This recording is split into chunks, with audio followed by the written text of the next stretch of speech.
my sacrifice saved them, I hope. Nothing will save them. Fight!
Fatality. Sindel wins.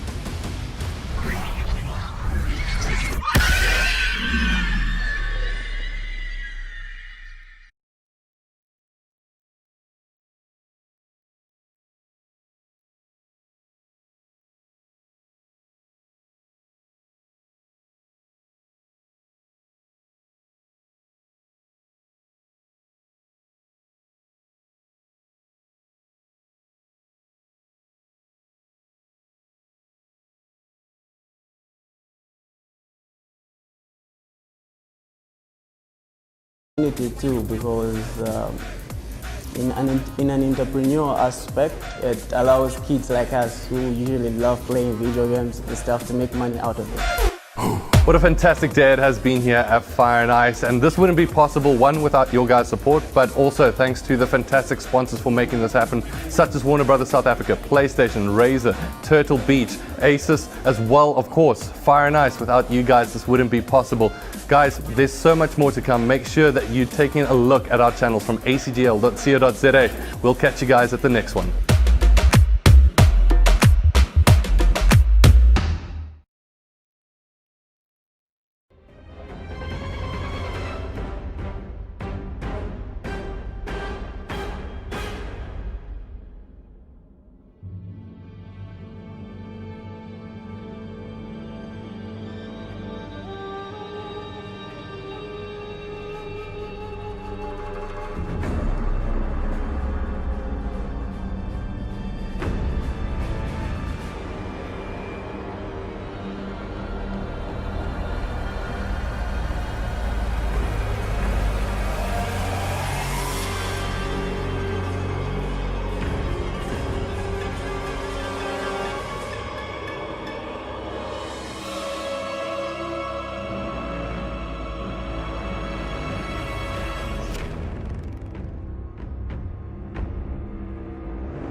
really close.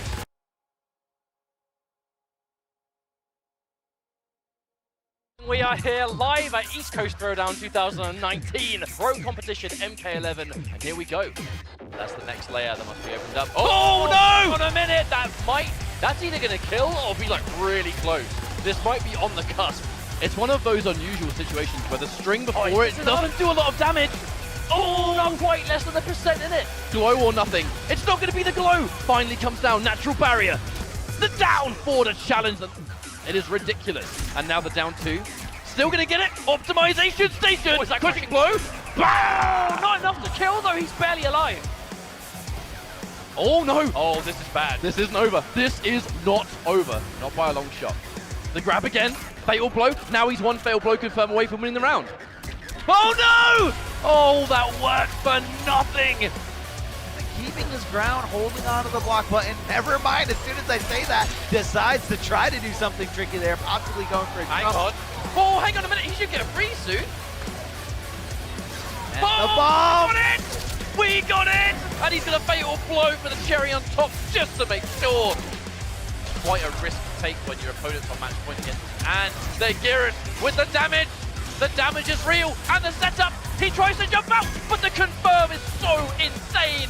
This looks like it might be game over on their Scar. Makes magic happen. He's going to start things off with a forward grab. Needs one more significant connect. That's a risk. That's a risk, and he knows it. Yeah, no, I was going to say fatal blow. I was going to say fatal blow was ready. This is the last opportunity. Fox gets a hit, plus frames. Okay, the cancel comes through. The glass is crushing blow.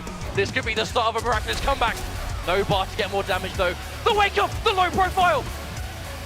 Another one! No way! No way! No bar! No, the grab! Sonic Fox refuses to die! True master comeback in every sense of the word.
What would you fight for?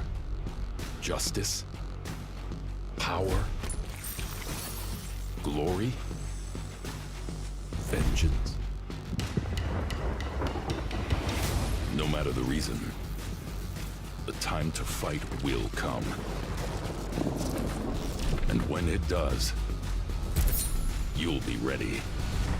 Ready to stand and fight.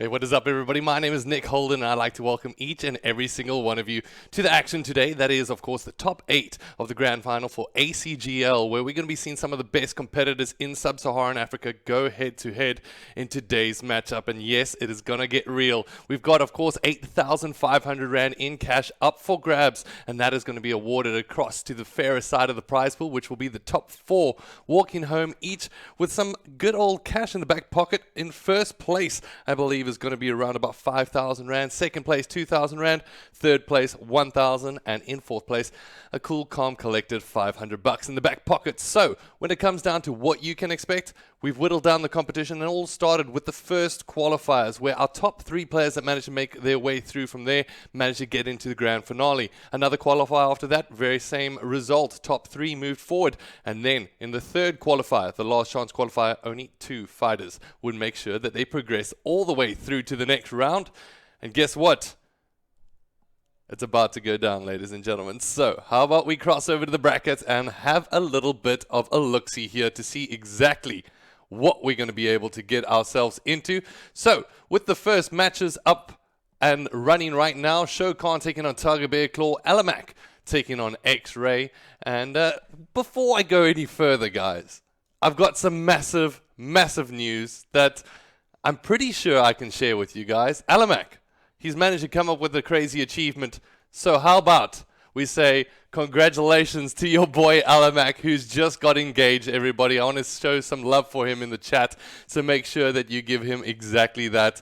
The boy was in Cape Town earlier today and got that ring out and found himself a player too. Back to the bracket though, as we continue to look at exactly what we got going.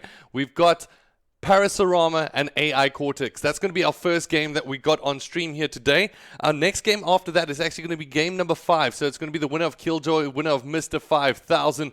And they're going to be progressing through to the next round. So bear with us. We've got a lot to get through here today, ladies and gentlemen. And for right now, guess what? It's time to cross in to the action. And it's time to showcase what we have. And what we have is Mr. Parasorama taking on AI Cortex, and they're in character select. So it's time, ladies and gentlemen, to cross through to the action and get into characters.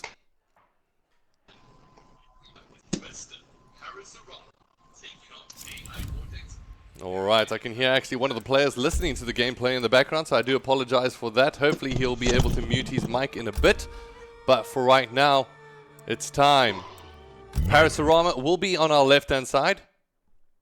And it does look like we've got a bit of a tactical pause. Just going to make sure that his mic isn't basically making sure that we're not muted throughout the stream. And then on the right-hand side, ladies and gentlemen, we're going to have AI Cortex, who's got the most to be able to do here today.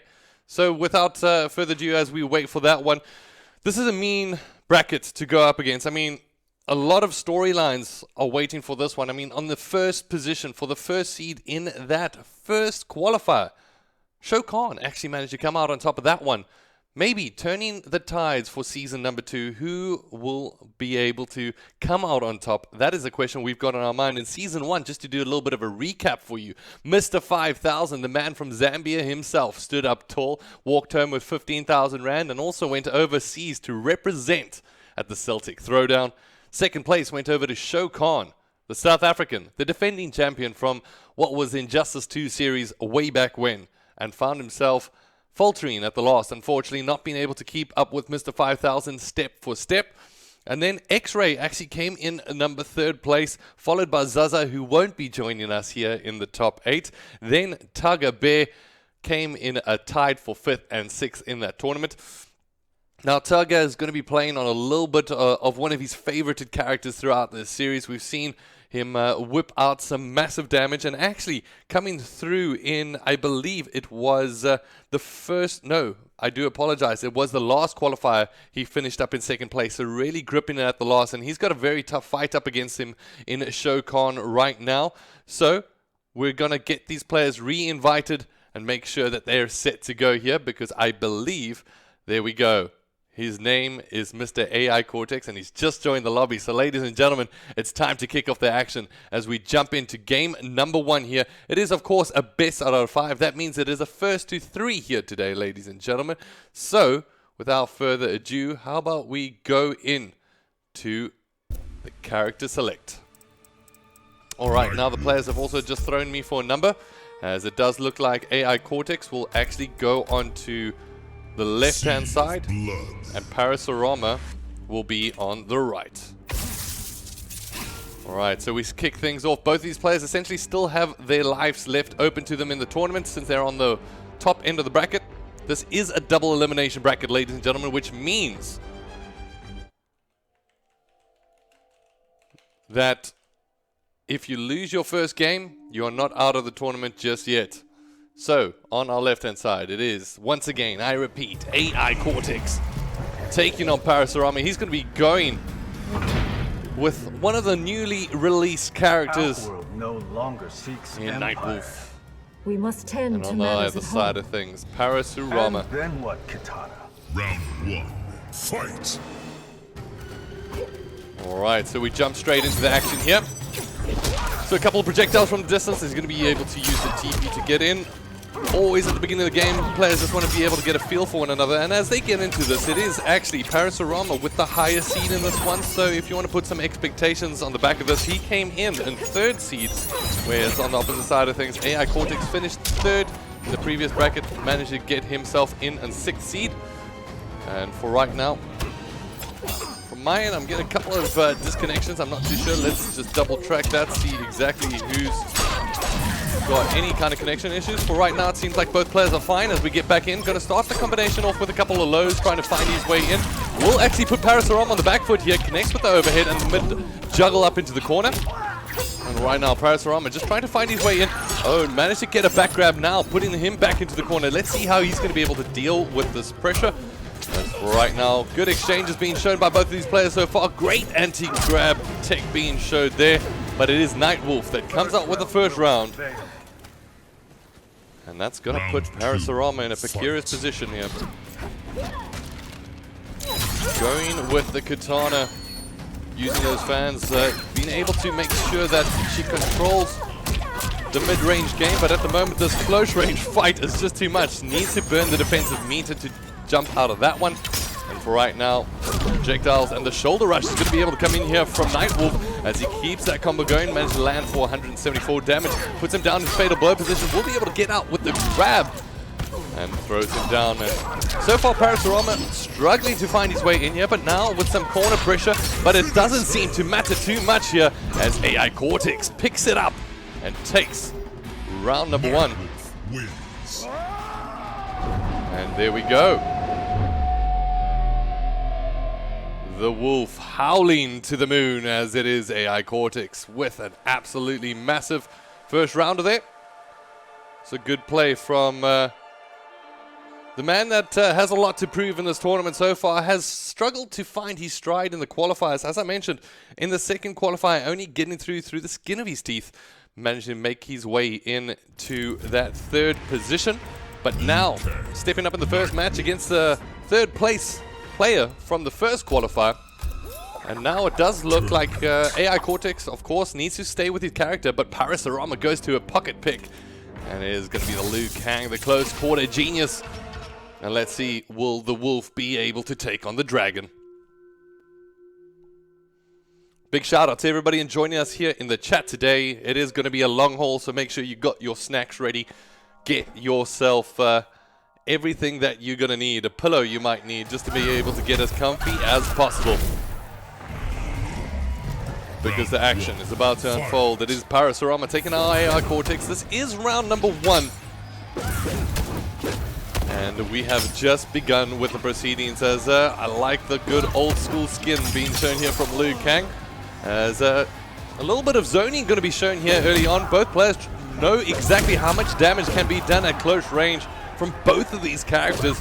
And Liu Kang, especially with that frame setup, just able to punish at close range very, very heavily. The anti-projectile not going to be able to guess out correctly if they're from Cortex. Of course, Nightwolf offers you a huge amount of utility in his kit. But right now, it does not look like Cortex is getting anywhere close. Going to actually be able to use a meter there to get a couple of extra arrows out. But just being slowly but surely chipped away. And now this is exactly where Parasarama wants to get in. He gets in with a couple of bicycles to the face. Puts him down into fatal blow position, and he opens him up solidly. That one's not going to be able to connect all the way through, as he will be able to do a delayed pick up there, and just like that, tries to connect with the overhead. Great blocking being shown here from Parasarama in the corner, but eventually gets opened up by a 1-2 mid. And will be kept up, juggled, and shoulder charge into the corner. Parasarama now on the back foot as the throw's going to be able to come in. That's a forward throw, keeps him in the corner. Will the wake up do anything here for him? Will he be able to find his way in? Very, very tightly fought between both two, but it's going to be your boy Cortex that reaches to the sky and says, I take yet another round. Fight. It's going to be a low firebolt and a low kick that opens up the damage here for Parasarama. Will be able to land those bicycle kicks in quick succession. Will he spend another meter? Does exactly that. Now no offensive meter in his back pocket, but managed to get that high kick crushing blow to the face. As Cortex now being tested. Finally, we get to see a little bit of a closer fought match between these two. We'll be able to land that forward grab. Keeps the distance here, and Parasarama will be able to use those fireballs, but great anti-throw tech, or rather anti-zone tech being shown there from Nightwolf, as brings it back to 1 apiece here. Final round. Alright, so Parasarama, Cortex, very, very closely fought game so far between the two. Just trying to make his way in. Ooh, he gets a flying kick, crushing blow, puts him back. And now Cortex will be able to get his way out with a high jumping kick to the sky as he tries to connect with the overhead, but this breakaway will get used to stop the combo and stop the damage from coming through. However, it's not enough as the juggle up will be able to keep going with that shoulder charge. Now puts him further back into the corner. Parasarama trying to find his way in, finally does exactly that, managed to get some good 3 hits. As Nightwolf going to whip out that arrow once again. He has 2 projectiles, it seems like it at times, as he's able to use that anti-tech. Ooh, flying kicks, not going to be able to find his way in. A bit of a risky move there from Parasarama, and he will find himself back down on a 2-0. As the axe will find its target. Oh! A toasty Liu Kang falls down, and now it's Cortex with another win. Oof. A lovely howl from the Wolf once again, showing his dominance AI Cortex and showing exactly what he has. For right now, I'll give him a 10. I'll give him a 10. He gets some respect for that. Why not? And we jump back into character select. Does Parasarama have something else in his kit that he feels will be a little bit more useful? We saw him in that matchup with the Liu Kang getting in close, and causing some real damage for his opposite number. So that's why I'm not surprised, actually. He goes with the Liu Kang yet again. However, it just seems like he's lacking on the follow-through. He's seemingly getting caught out by Nightwolves with those jumping overheads, seemingly having to use that meter to constantly burn out of combos. Parasurama is finding himself vulnerable in this matchup. Has he done the homework up against the Nightwolf himself? Wow, gotta say, Mr. AI Cortex looking very impressive. I mean, coming in 6th season, is now taking on the number 3 player. Fight. Looking fantastic. Got a 2-0 lead, so now Parasurama required to come up with a full return. And that means that the reverse sweep, has he downloaded his opposition? There's a couple of questions that we still have to wait to get answered. So for right now, we'll be able to once again try to get that zoning in, and Cortex just keen on using those arrows, burning that offensive meter to keep that zoning damage ticking. For right now, the low kick's got to be able to find his way in. We'll be able to use a double meter there to keep it ticking into the corner. And AI Cortex, once again, the meter will get burned before he lands that overhead axe. We'll be able to land that back grab, and this is something Parasurama seemingly struggling up against, that mix-up, not knowing whether it's going to be a grab he's going to have to face off, or that start off of that low combo. Now we'll be able to pick one of his own, and there we go, gets enough damage in, and it's going to be Parasurama picking himself up one. Round 2. Looking pretty decent, Parasurama. Does he have what it takes? I want to find out from you guys in the chat. Do you think he can get back into this one? Do you think he has the mustard to be able to pull this one off? He's not going to be able to play with any other character other than Liu Kang through the entirety, so maybe AI Cortex has a couple of counter opportunities. But for right now, oh, it is AI Cortex that mixes up the lows with that throw once again and lands that back grab into shoulder charge. Parasurama trying to get those fireballs going. This is when AI Cortex is quite devastating. He does have that offensive meter, so he burns that with the charges of those arrows. And sometimes Parasurama just getting caught off guard there once again. Being able to use those plus frames to be able to work his way in. Now tries to get in. Builds a little bit of distance, once again controlling that mid-fight. And now Parasurama tries to go with the low, but not being able to connect. Not showing enough mix-up is here, Parasurama, as AI Cortex brings one back, and this is looking very, very scary if you're Parasurama right now. Alright, tries to connect once again with that low, trying to find his way in, but will get put into the corner, as it is going to be AI Cortex. The rollout's going to be able to get called in, and that's not going to be countered by a throw from Cortex at the moment. Tries to find his way in, will be able to chop down one. Hits that down one and goes immediately into the throw. Once again, a big rollout, getting himself out of some damage there. But there needs to be some kind of reply here from Parasurama. We'll be able to finally get in some decent chunks of damage. Connects with the low once again, but not going to be able to find his way in. Well blocked out here from Cortex, who tries to go up with the wake up. That one gets well read out in terms of spacing here from Parasurama. Keeps him a little bit further. Will he go for the charge kick, or will he actually go for those fireballs once again? It's a little bit of a mix-up game that he needs to pay attention to here. As, ooh, it's a big jump in coming in here from AI Cortex. Fatal blow now in Parasurama, but both of them have it available. How are they going to be able to utilize this? There we go. We'll be able to land the grab, puts him back in, but it's not going to be enough here, as it's going to be AI Cortex that finds himself on the back foot, and just like that, he lands a crushing blow for good measure. It's Parasurama bringing him back in one. Liu Kang wins. Down but not out. Liu Kang back in the fight.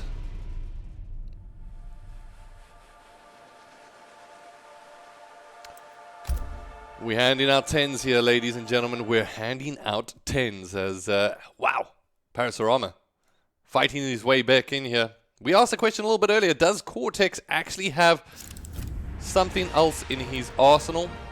Does he have a counter to this Liu Kang? Nightwolf. No, we'll actually go with the Nightwolf again, feeling confident with his character of choice. And that's one of the things with the downloadable content. I mean, a lot of players, they get so used to the meta, the strategy of what the characters allow them. And then as soon as you get that character that actually breaks that month mark and you get into the game, it becomes quite tricky, to be honest, to be able to throw this moveset into the game should you, one, not have that character, or two, just maybe there's not enough opposition for you to be able to practice against. Cortex clearly doing his homework so far, but let's see what he's going to be able to do with that confidence going into match number 4, ladies and gentlemen. Or rather, yeah, that's match number 4. Math is tricky sometimes. Currently, 2-1 in favor of AI Cortex, looking very solid. Alright, Sub-Saharan on the front foot so far, as he puts him down into a fatal blow. We'll be able to land that throw into high kick. Ooh, a counter projectile does get launched here. You can see AI Cortex constantly saying, you know what, you want to come challenge, want to throw those fireballs, I'll counter you. Ooh, both of them take damage as a result. But it does look like AI Cortex is playing a very dangerous game here. So low, Sub-Saharan doesn't want to be able to give him that room to be able to fight, and once again a flawless block will actually get called out there from Sub-Saharan. We're going to be whittling down that damage and just brings out a couple more fireballs with a meter burn there just to bring it back in. So Sub-Saharan 1-0 up at the moment. So far so good. A very, very zony matchup between both of these players. Sub-Saharan not looking healthy with an arrow in his face right now. It's got to be painful. Right now, the low will actually open up Cortex, and that's going to be a crushing blow to the face. We'll be able to land the cross-map kick.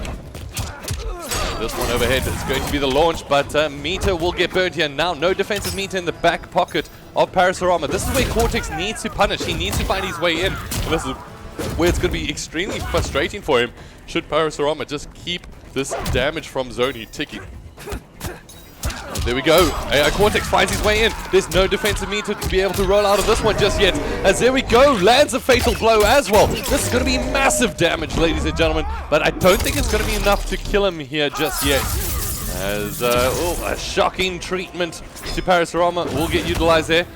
And now it is going to be Cortex. Does he have the zoning skills to be able to phase this one out? It is a kick from distance. It's a down one that finds its way in first. But Sub-Saharan trying to do exactly that. Gets the grab after another down one. And brutality, baby. That's pretty nice. Wins. Wow. Great play there from Mr. Sub-Saharan.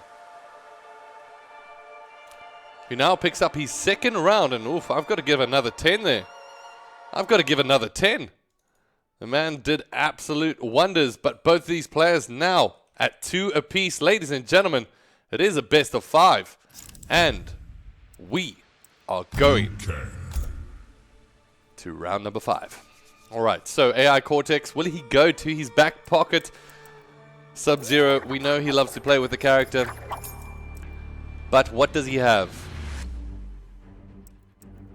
Sub-Zero. What does he have? Ooh, it's the Sub-Zero that gets called. Special. Lovely, lovely, lovely. That's what you like to see.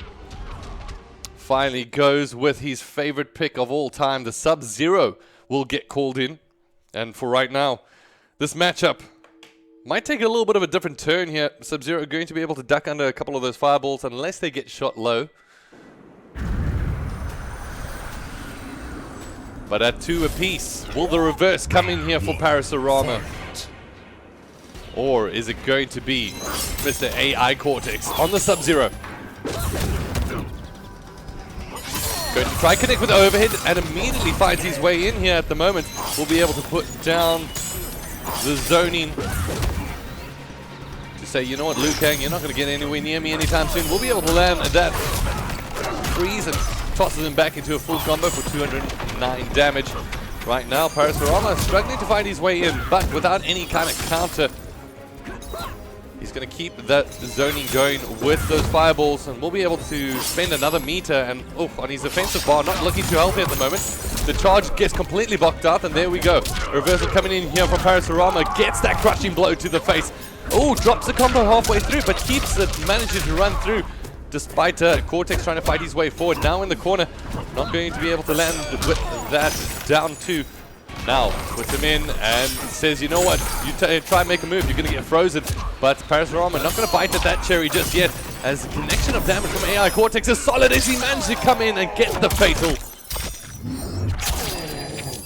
Once again, I don't think it's going to be enough though. as he managed to chip him down. The wake up now going to be very, very careful. No, he just puts an axe to his belly and says, take a seat. As right now, Cortex looking solid on this Sub-Zero so far. Once again, finds his way in with our overhead. The low's not going to be able to connect. Time and time again, Parasaurov is trying to find his way in with those lows. And starts the combo with a flying, trying to get the full damage. Will be able to get the zone. Unfortunately, does not land the full combo, which means he's going to be put into a little bit of a precarious position. The wake up will be able to get called out here from Cortex to prevent the damage from coming in. And a rollout coming in here from Parasaurov. Will find himself in a prickly situation as the cactus is right at his back right now, but it is Cortex that's keeping the damage coming through from the front.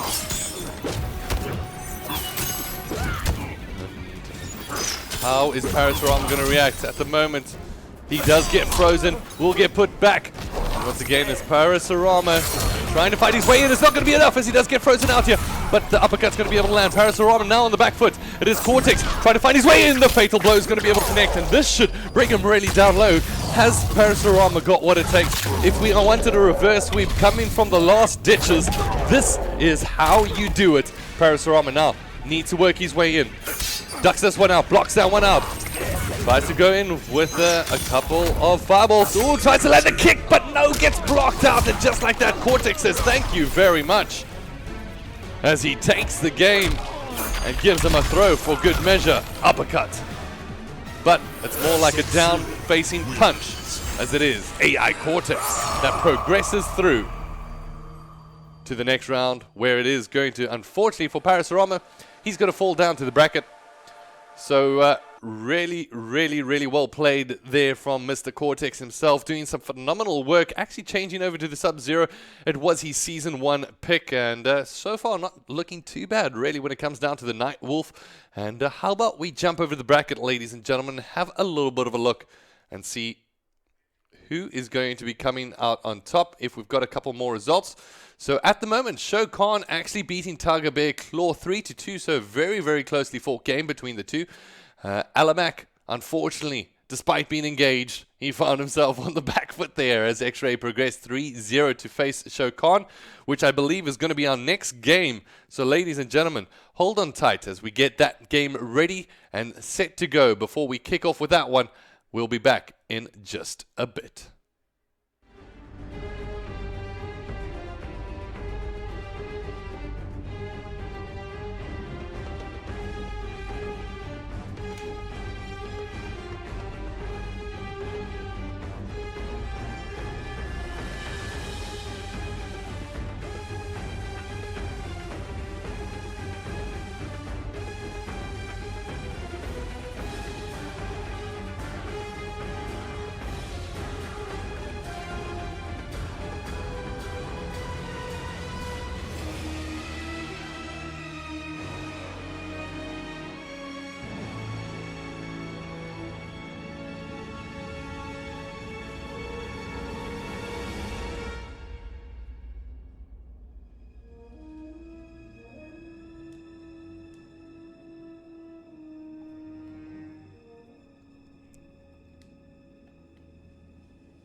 Alright, ladies and gentlemen, it does look like the players have actually jumped straight into action, despite me warning them. I said, guys, wait a second, but they were impatient. They wanted to jump right in. But for right now, it does look like we've got X-Ray on our right-hand side. And we've got, I believe, it is Shokan on our left-hand side as I just get those screens ready for you guys. Shokan has decidedly gone with I only need one team. Johnny. Round 2, fight. And on the other side of things, X-Ray has gone with that noob Cybot. So as we push that one live, there we go. So X-Ray, is he going to be able to throw him down into the dark tunnels itself as he tries to land in with that overhead? It's at 1-1-2, not going to be able to find his way in at the moment. Both players just being able to use their zoning abilities from a distance. As at the moment, X-Ray, he's been looking pretty good on the noob Cybot. And we'll be able to connect with the low. Goes into a back throw. We'll be able to bring him down into what some of you guys might remember as the DDT from good old wrestling days. And there we go, a sliding kick will be able to get landed here from Shokan. Both players down to a fatal blow as those charges hit from both sides. And there we go, the pool's not going to be able to connect here. Very, very tricky to land at times. You get so much build-up time before it actually hits. On the other side of things, Johnny trying to land those from a distance and does exactly that. Look how low he is. But despite that, it is Shokan that picks up round number 1. As X-Ray on the back foot there. Both rounds actually very, very close.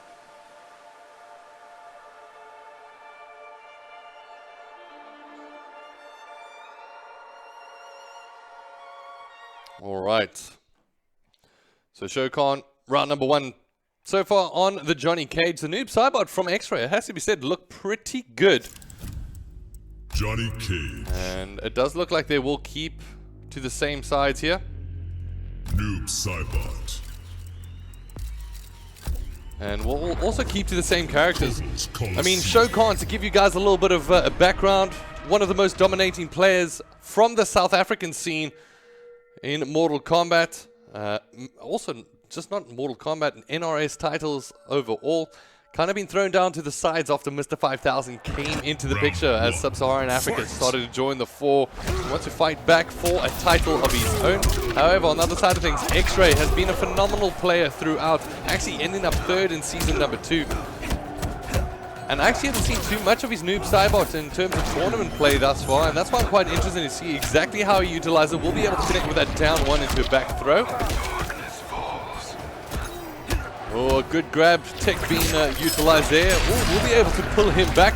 And which way is he going to try to take this? Actually goes with a back kick, but that will get dropped. A lot of players, knowing that their opposition is going to go for that breakaway, go for the uppercut instead, just to be able to try and land some extra damage.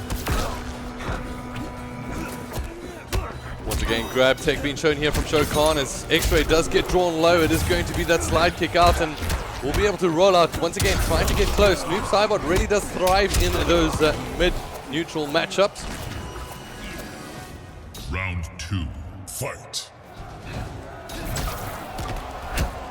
And Shokan doing so well just to make sure he's mixing up that damage from a distance as well as trying to fight his way in up close and personal. Going to be using a down 4 there just to chip away at his opposite number. Once again, trying to open up with a couple of mids, but that one getting countered well from Shokan as he gets himself into a back throw. Puts him further and further away as Shokan looking like he knows this matchup pretty damn well. Throwing the green stuff from a distance, and both these players just trading at a distance, and there we go. The TP finally gets used, but it's going to be the breakaway from Shokan that finds its way in. Couple of low kicks will get traded out from both of these players. Both really low once again. Well blocked out there from X-Ray. Will he be able to come out on top though? No, the pool. He tries to land the fatal blow. It's not enough, but it gets the TP in. Will the breakaway be able to land here from Shokan? No, he drops the combo halfway through, but will be able to pick up the throw, and that's enough damage there for X-Ray to get one round of his own. Very, very impressive stuff. Alright, so it's a punch to the balls as it's a way to open up things, as the rollout's not going to be really able to get X-Ray too much room out of that one. We'll go for the delayed wake up this time. That good anti-grab throw tech being shown there from both of these players so far in this matchup. And a good throw once again. It is going to be this Johnny Cage from Shokan that's looking very, very solid. And not looking too bad as well in that lovely tuxedo with the red. But it has to be said, you never know if that's just the red of Noob Saibot's blood, but that can't be right. I believe Noob Saibot's blood is purple. Must just be lovely coloring. Gotta love it here from Mr. Shokan there himself, picking him up a second round. I managed to miss out rating them a little bit earlier, but we'll give it 10.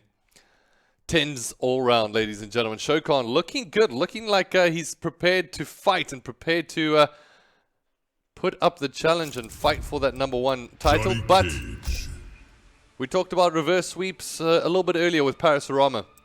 Now, does Mr. X-Ray have what it takes? Scorpion. I've seen him on his Scorpion, and to be honest, it's not one that you can rule out either. Johnny Cage once again going in with that red tux. Gotta say, really, really liking it. It's one thing that Alamak has got to start looking for is what is he going to be wearing to his wedding. Another big shout out to our boy there. Absolutely fantastic stuff. It's what you love to see. But for right now, both these players boffed in their red kits.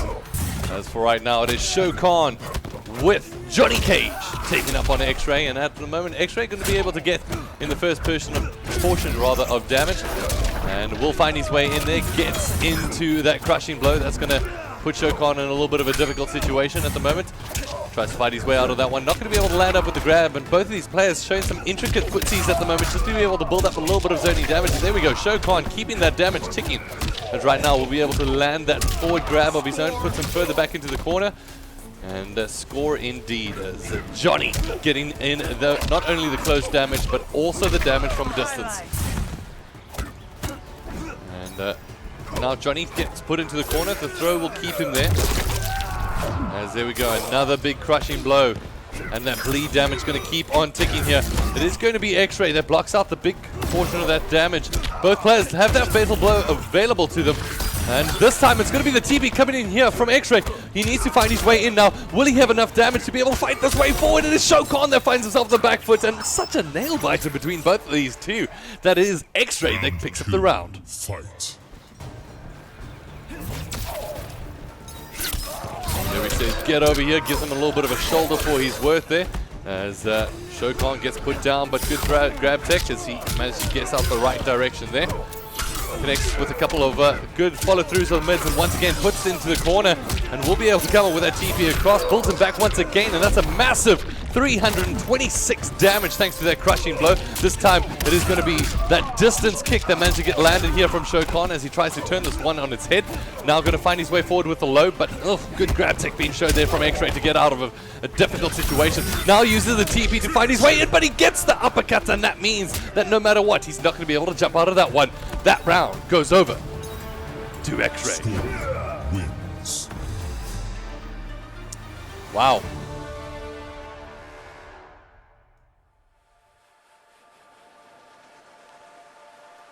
Great work there from, I got to give him a 10 there as well. Fantastic play all around. As X-Ray actually turns that one on its head. Now trying to get that reverse sweep. It's not going to be an easy task, especially up against Shokan. But now does give the opportunity Johnny Cage. for a counter pick, but no, he will stay with the Johnny Cage. Brave move. Will that be the right decision? That's got to be the question that is on our mind at the moment. When it comes down to Shokan, he's got a huge toolkit available to him. At the moment, choosing Johnny, it was not his Season 1 character, obviously moving with the meta of the game. And this time, Round 1. Fight. sticks with the same character, but this time we jump our way in, and it is going to be X-Ray once again opening up proceedings with that TP cross map. The rollout is going to spend a defensive meter here from Shokan. As once again, TP being utilized so well. It seems like he knows exactly when Shokan is going to go for that distance. Try play that zoning game. And that is just the counter opportunity time and time again being utilized here from X-Ray. The overhead is going to get blocked out as well as the low. But this time the get over here, not going to be able to find his way in. As this time it is going to be Brandon getting some damage. The rollout trying to get forward, but it's a crushing blow uppercut that lands. And just like that, it is Shokan that takes 2 kicks to the chest. And will fall down flat as X-Ray looking very, very solid on his Scorpion. Alright, connects with the low, does Shokan, trying to find his way in, but this time it is going to be Shokan not rather going for that distance game, saying, you know what, I'm ready to get up close and personal. Every time he's seemingly getting countered-acted from those TPs as soon as he tries to go for those zoning shots. This time actually putting X-Ray on a little bit of a mental game here, not sure exactly how he's going to be able to find his way in. But there we go, managed to get the grab, but it's a high kick that actually finds its way forward. This time the overhead forgetfully not blocked out there from X-Ray. Managed to land out a contact, 2 hits of his own. And there we go, the TP getting predicted out. That's going to go into a meter getting spent for both of these players on offense and defense respectively. As right now it is going to be once again Shokan keeping that pressure in the corner, and this is where X-Ray is looking a little bit worse for wear, but on the other side of things turns the pressure into his favor as he TPs across screen and manages to land in that combo. Will be able to connect with the lows, but this time it is a meter that gets spent to cancel, but it's not going to be enough here as Shokan picks himself over the round and puts him in the corner. X-Ray Final round. Fight. maybe losing out on a little bit of that confidence that he came into that round number 1 with, but starts round number 3 off just as he wanted to, with a massive 350 damage, a third of his opposition's health thanks to that crushing blow getting prioritized. And at the moment, X-Ray, wow, looking very solid. Shokan missing out on the grab there. Tries to get his way in, doesn't spend the meter to keep those kicks charged. This time the TP gets called across, but this time it is the defense meter. Shokan without defense to be able to work with. This means that X-Ray has an opportunity to fight his way forward, but he needs to make use of this pressure at one point. But he's not too sure. He's not always in the position where he gets to take down Shokan around, but we'll be able to pull him back and knocks him down to critical health. This time it is finally that back kick that will get landed. And just like that, it's X-Ray downloading his opposition and downloading not only another opportunity for the title, but another opportunity to take this to round number 5. Woo! It's what you like to see, ladies and gentlemen. Fantastic stuff here from X-Ray. And now it is all about how are they going to fight their way in. Has the download been complete? I'm seeing you guys mention in chat. That is the question. I mean, the counter opportunity from Shokan, he's worried, and clearly so. I'm going to be able to spend some time to change up his character. Oh my goodness. That is what I like to see. Changes it up and he says, you know what, I'll go with what you went with first and show you how it is done. Shokan now going with the noob Cybot. Both these players having those teleports available to them. Both can counter out one another at any single moment should they decide to pull the trigger. Oh, this is going to be a great matchup at the moment. How is it going to start, however? Does connect with that back 1-2, and now trying to find his way in is Shokan.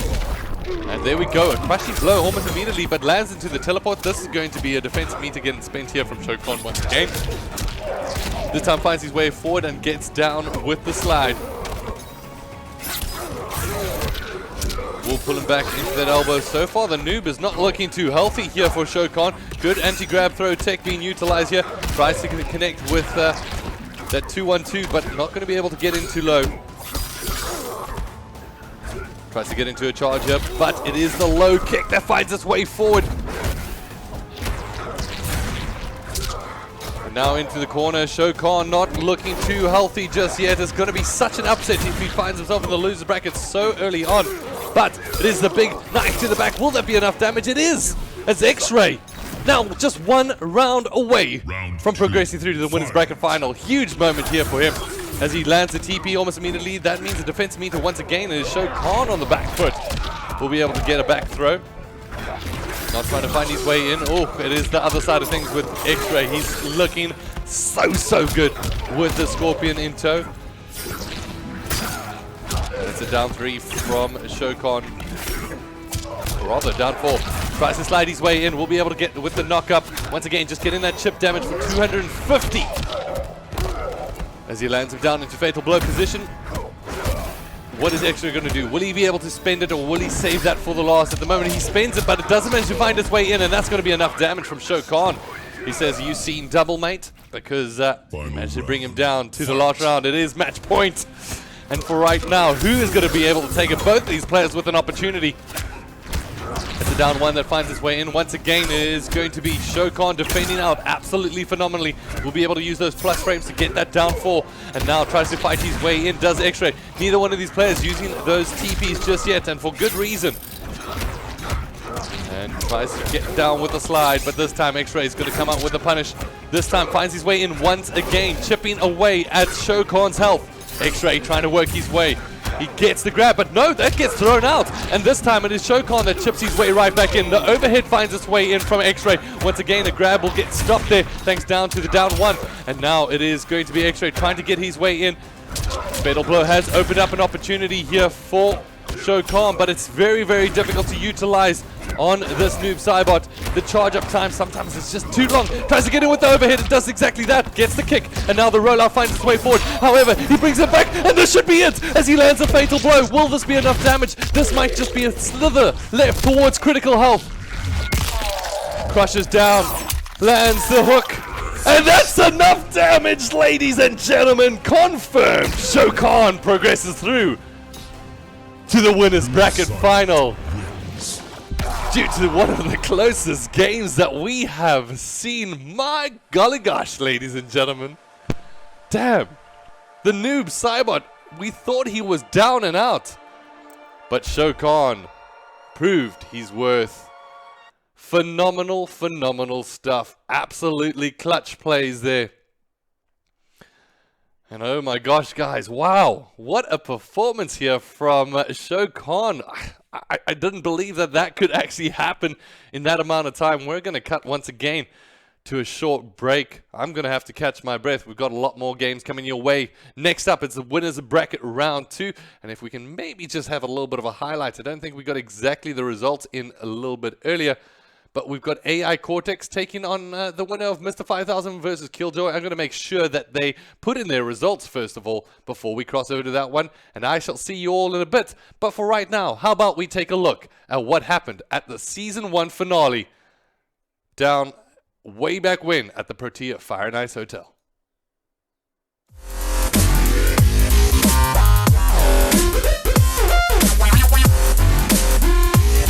Today we're at Fire and Ice in Mainland, and we're here for a bit of Mortal Kombat action. Guys are playing for 15,000 Rand first prize, and spotted Celtic Throwdown, and they're just having Mortal Kombat fun. So today started with the last chance qualifier where we had 32 players from around Sub-Saharan Africa trying to make their way to the top 4 of that bracket, where they've got the 4 best players from our online segment of the tournament basically waiting for them for that shot at 15,000 Rand in cash, as well as that opportunity to go play at Celtic Throwdown in Ireland.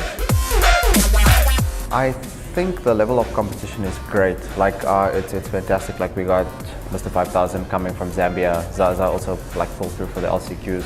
So I think it's great because they like great players from other countries that we don't really get to play much of offline anyway, or even compete together. So it's like if it's just South Africa, it's usually the same type of people. So it's really cool to have like really like good players from other places as well. So I think that's fantastic, and it's growing, and that's awesome. So yeah, I mean, look, today's been insane in terms of the top tier play. We've been seeing some really insane hype plays, clutch moments, guys making mistakes, you know, obviously the pressure getting to you. But in terms of the vibe here, I'm loving it. It's been an exceptional weekend of combat, as the guys like to say, from NRS. I'm looking forward to whatever ACGL has coming forward. Yeah. The day was extremely awesome. On our side, we had a lot of fun. I know all the competitors were extremely nervous. They had high tensions. They had a lot of emotions going on. It was well organized, well run. It's a very professional setup that we have here.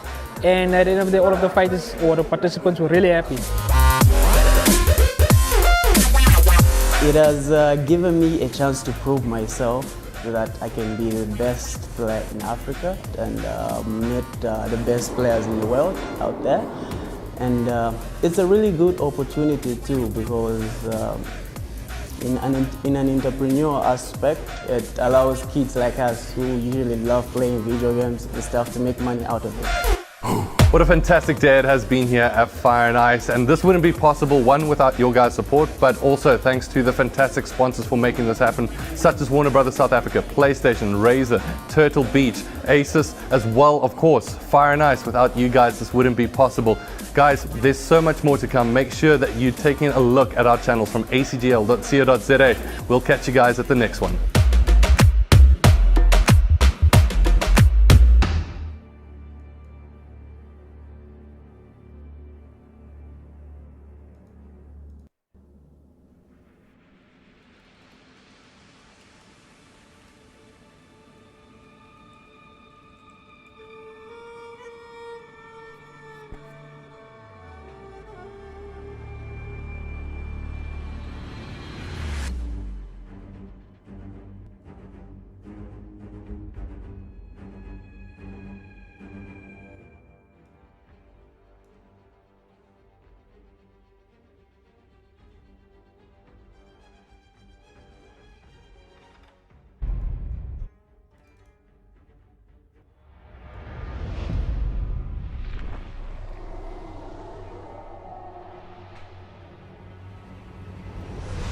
What would you fight for?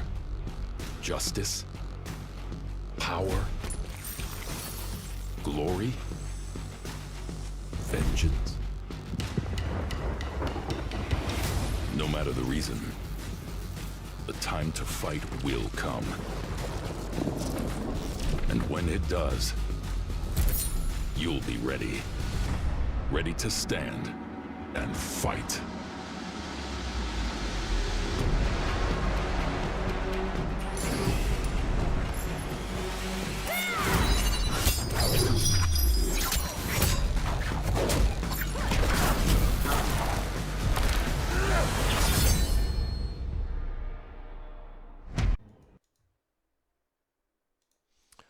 All right, everybody, welcome back to the action. It is time to kick this one off, so I'm going to ask the players to leave AFK, and we can get this one going. Of course, it's going to be the winner's bracket, and of course, it is the game number 2. Before we kick things off between these ones, there is a winner's bracket round number 2, and it is time to get to character select. Wow, getting tongue-tied, especially after that first game that we just saw, and then followed up Shao Kahn taking on X-Ray. Wow! Leaving it down to a nail biter.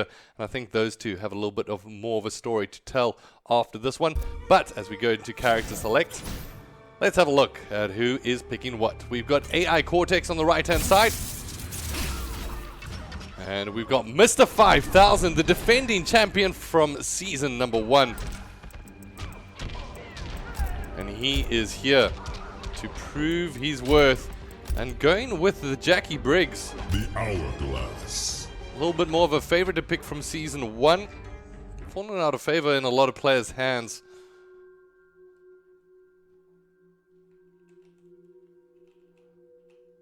So Mr. 5000, let's see. Does he still... Is he rusty? Is he Mr. 4999? Or is he on full form, Mr. 5000? For right now, let's see what's going to take place. This AI Cortex, who has been looking very, very good on his Night Wolf so far, connects with that overhead into a shoulder charge. All defensive meter being spent here from Mr. 5000 early on.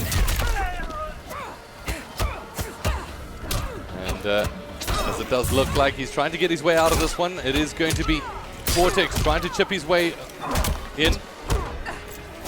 couple of mids will get traded out, and once again opens him up here does Mr. Cortex as he gets a shoulder charge, and Mr. 5000 looking worse for wear as he's down 1-0. Round 2, fight. Alright. As mentioned in the chat, I believe that was from Zingani saying some Zambian on Zambian violence. Yeah, it is looking a bit violent between the two compatriots at the moment. But it's Mr. 5000 on the back foot with 1 round down, surprisingly so for some. As Jackie Briggs trying to fight her way in at the moment, will be able to connect with that grab into that shield up. Defensimeter, once again, without defensimeter, Cortex has been punishing time and time again. But against Jackie Briggs, how is he going to be able to work his way forward? Connects with that overhead charge, and just like that, lands the shoulder charge for 301 damage. Now tries to get in with a low. This time it is going to be Mr. 5000 that will get grabbed out of his block. And massive chip damage being prevented here from Cortex, but it's not going to be enough as Briggs brings it back to 1-all. It's what you like to see. Fight. At the moment, it's going to be a charge from the distance as a low will be able to find its way in from Mr. 5000. Now trying to keep it into the corner, keep that juggle up as he keeps it going with a couple of mids. 412 damage from Mr. 5000. He's not playing games anymore, ladies and gentlemen. Good grab tech being shown there from Mr. Cortex as gets in with the overhead and whittles down some damage of his own, but this time it's a wake-up jump up. Just like that, juggles him up with 2. The fatal blow now accessible here from Cortex. Some low shots into the overhead, and it's not going to be enough as Mr. 5000 looking phenomenal at the moment as he picks up another round and another step to versing his penultimate rival, none other than Shokan. All right. Very, very strong performance there from Mr. 5000.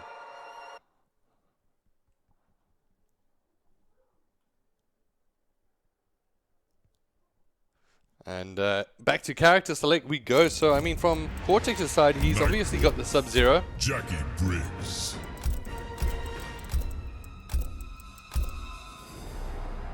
The Hourglass.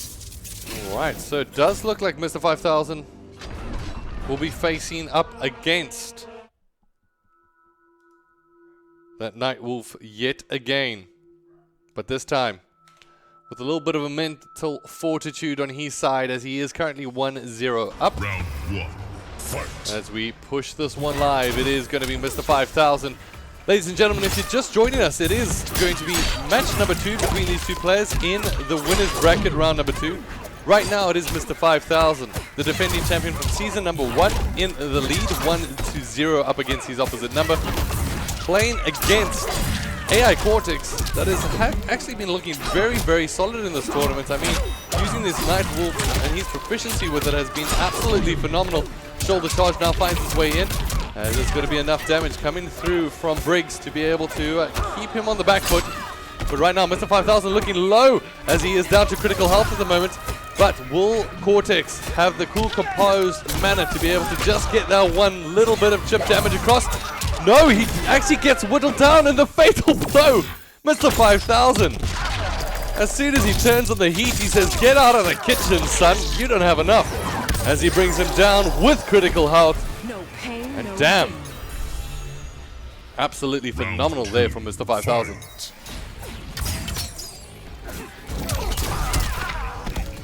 Mentally has to be draining when you're Cortex and you get him down so low, but yet he still fights back. And for right now, trying to use this Jackie Briggs to get in, using a lot of jumps, trying to connect with that overhead into full combo. We'll try going with the mid, but this time not going to be able to find his way in. Cortex, unfortunately not getting plus on those frames at the moment to be able to find his way in of that.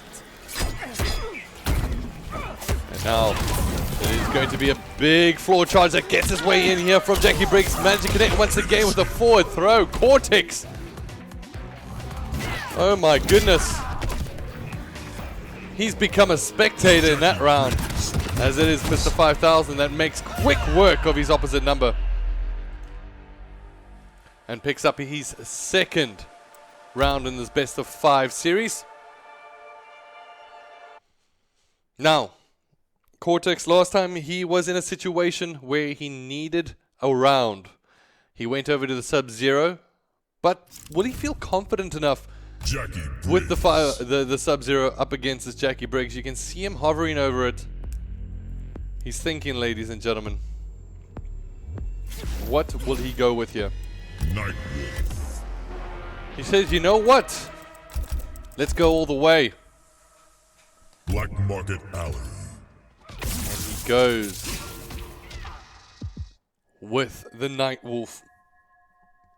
I'm not too sure about this. I mean, that's got to show a lot of confidence, right, in the character. But at the moment, he keeps on getting pressed back. He had that one round that looked really, really good for him. But it's that press from Mr. 5000 that's seemingly just too much to be able to contend against. As we cross over, it is Mr. 5000 with that 2-0 lead. We'll be able to start the combination from way up high. As it's once again going to be Cortex on the back foot at the moment. We'll be able to open with a couple of mids. Now connecting in, we'll be able to land that knock up. However, Mita will get burned from his opposite number. Follow-up kicks here from the Briggs is going to be able to keep those uppercuts coming. Low tries to find his way in, now gets put into the corner. This time, this corner's pressure will get swapped out here as Cortex keeps it going, keeps the juggle going. Absolutely massive damage, almost 400 damage total there. Both players whittled down low with fatal blows available to them. But this time it is going to be once again Mr. 5000 who seems to thrive in the fatal blow zone. Round 2, fight. And there we go. Puts the axes into the back of Mr. 5000, lands the shoulder charge. So far in the corner, Cortex has been looking solid. That's where he really wants to put his opposite number. Lands a forward throw, just like that, keeping that pressure on that side. Now with that uppercut, ooh, no defensive meter here from Mr. 5000 to be able to get out. We'll be able to use that rollout, which gets the pressure swapped out. Tries to jump out of that situation, but Mr. 5000 is going to allow you off of the hook just that easy. Low blocks, but this one getting trade out. Once again, Mr. 5000, fatal blow zone. That's where he thrives, that's where he goes, and that's where the fatal blow finally gets unleashed.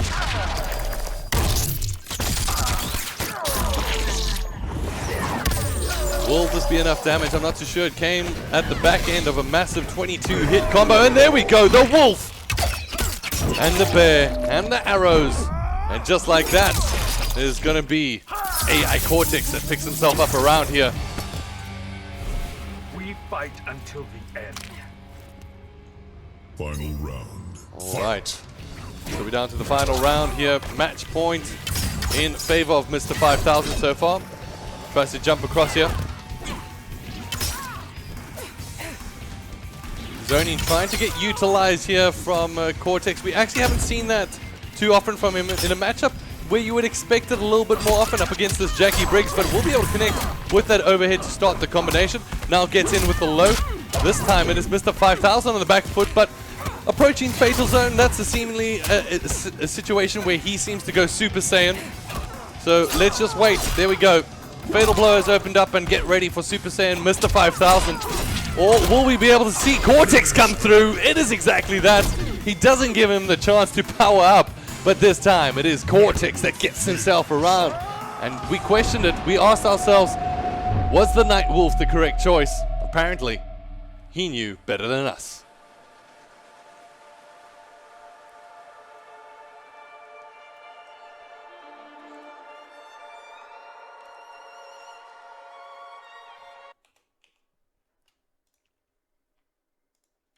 All right, to character select we go. Will we see another Jackie Briggs getting picked up here from Mr. 5000? Or will he change things up? Jackie Briggs. However, there's going to be a little bit of a switch up as Mr. 5000 now moves to the right-hand side, and it's going to be Cortex on the left. Ooh, does look like the Cetrion will get called out here. And talk about zoning, ladies and gentlemen. Mr. 5000 Cetrion. It's how he managed to take the title in season number 1. Something nobody seemingly could answer up against. But now, Will Pringles be able to do it? Now, I mean, when it comes down to zoning options, even up against Cetrian, that anti-zoning technique from Nightwolf isn't going to be able to stop a lot of that damage. There we go. Turns the rock around on its head.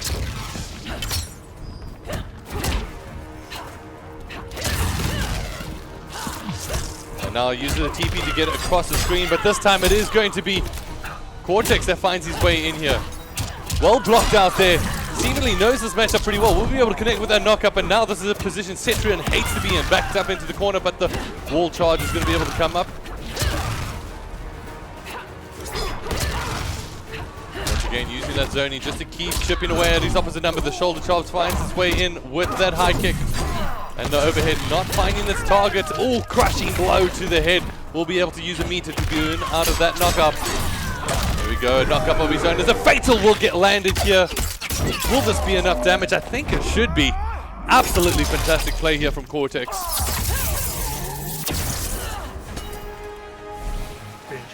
All right.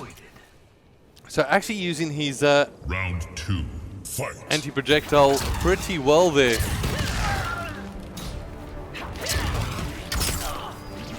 Now Cortex brings out some chip damage of his own.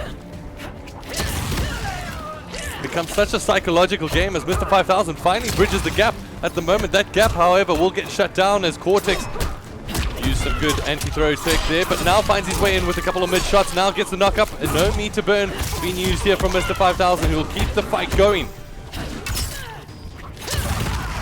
It is going to be Cortex now on the back foot. Shoulder charge lands now with the overhead, tries to find his way in with a couple of mids. Will be able to get the knock-up. Here we go. Cortex now puts him into the corner. How is Mr. 5000 going to be able to react? The rock throw comes down, as it is going to be the fatal blow that gets landed here. Will it be enough? The solar beam connects. Now it's all about the chip damage, more likely. About to come in. Will it be enough? Yes, it is. As Cetrian brings herself back one. Mr. 5000 makes it one apiece. Both players now without the fatal blow available. Final round, fight.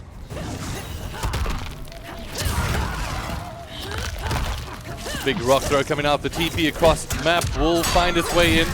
And there we go. It's an overhead into a couple of mid juggles. Once again, drops the shoulder charge this time around. Roll up, wake up will get used here from Mr. 5000. And once again, great zoning being shown here. That seems to know his distance very well, does Cortex. A forward throw will get landed.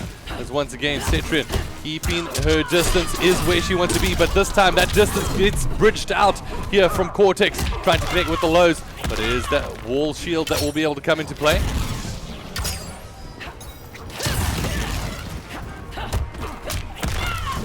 There we go, lands a shoulder charge to counter the wall.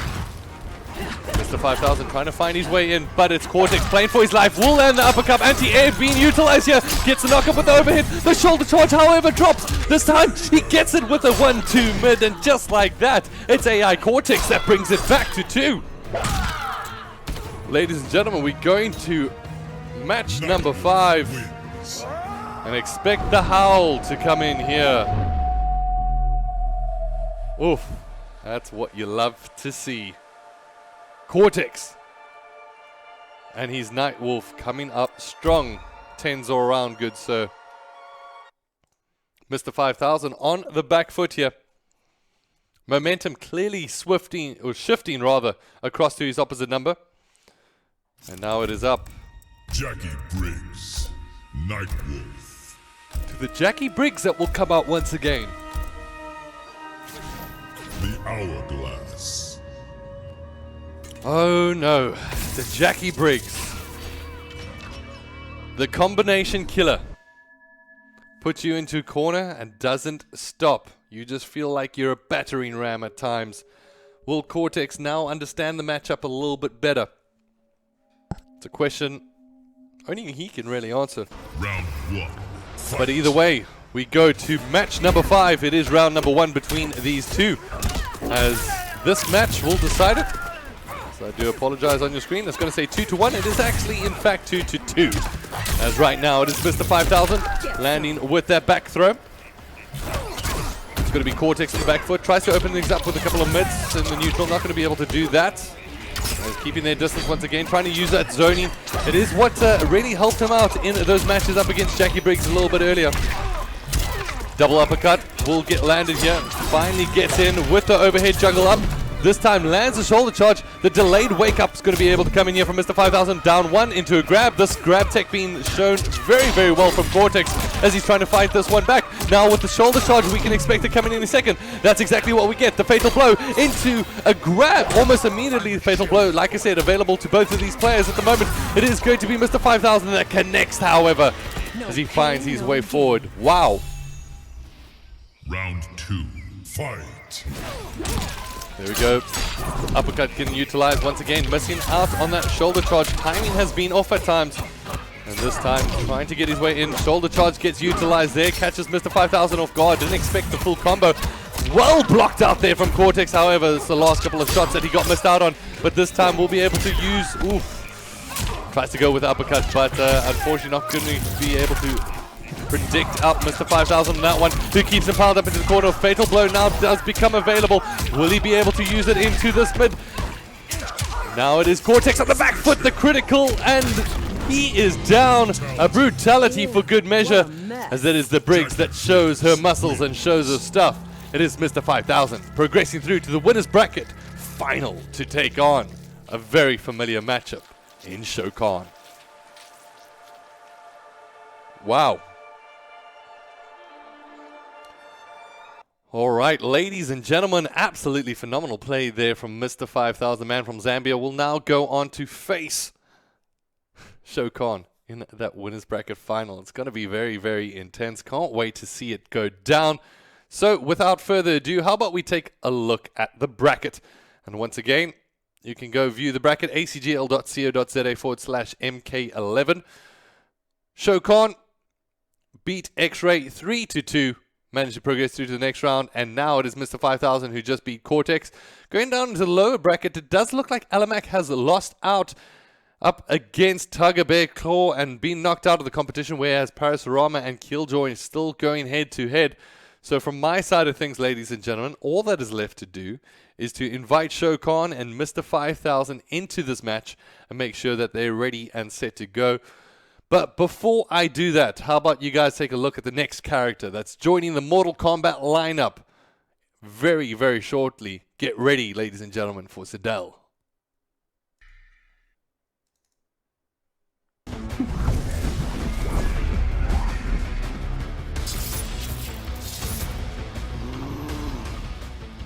You kept me from destroying Earthrealm. My sacrifice saved the Madoka. Nothing will save them now. Fight!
Fatality. Sindel wins.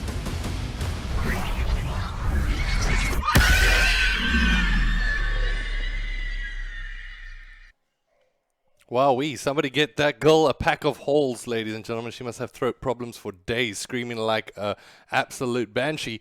But for right now, it does look like we're going straight into the game, ladies and gentlemen. It is character select. And it is going to be Mr. 5000, I believe, on our right-hand side. He's going to be playing with Johnny Cage, who is represented by Shao Kahn on our left-hand side as we cross over to this one. And we push those live. Once again, these players starting off with the bats, getting things going. This is the winners bracket finals. Neither one of these players lost out on a match so far. And it's going to be a great rollout there from Mr. 5000. As Shao Kahn tries to fight his way in here. Trying to use this Shang Tsung to the best of his ability. Tries to connect with the overhead jump, but not going to be able to find his way in. Finally gets in with the low and keeps that juggle combo. Ooh, we saw a little bit of reptile there, didn't we? For a couple of seconds. For right now, it is Shao Kahn getting onto the back foot. It does look like Mr. 5000 has activated his Super Saiyan mode in Fatal Blow. And just like that, it is going to be Mr. 5000 taking round number 1. Round 2, fight. There we go, good overhead connection, being able to find his way in. A couple of mids will get exchanged with an uppercut. Shao Kahn looking pretty solid so far on this Johnny Cage, but it's that low connection from the Shang Tsung from Mr. 5000. Too solid. The TP's going to be able to come knock him down. Good grab tech being utilized there. And once again, gets caught out there with that forward throw. Now Shao Kahn connects with that low down kick. On the other side of things, it's going to be Mr. 5000 keeping this pressure going and looking so solid at the moment with the Shang Tsung. We haven't seen him with it too much, but this time we'll be able to use that fireball and puts him down. It is going to be Mr. 5000 picking up his soul of his opposition, but also picks up the round. Great play there from Mr. 5000.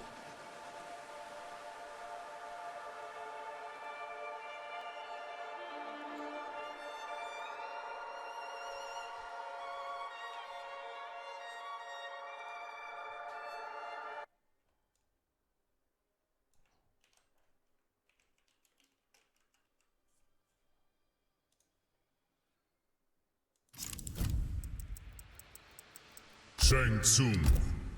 Alright, so Mr. 5000 with a 1-0 lead. Now, for those of you who have been joining us, these two players have been fighting head to head for the longest of times. Noob Saibot. And time again, it's Mr. 5000 that has been coming out on top.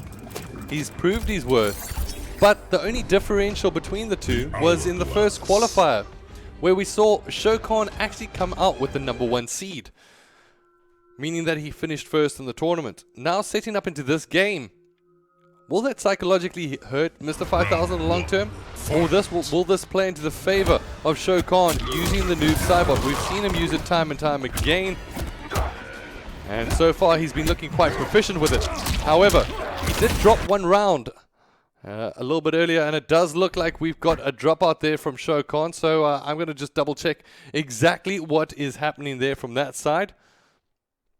So hold on tight, guys, as we just crossed to a short break, and it does look like we had a little bit of a disconnect there, so I'm just going to double check and see what happened, and we'll be back with you in just a bit.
All right, good news, everybody. The players managed to get their way back in due to the disconnection happening within the first opening seconds of the game. The match will be reset. Not the entire match. Still 1-0 in favor of Mr. 5000. They're just going to make sure that the character selects is taken care of.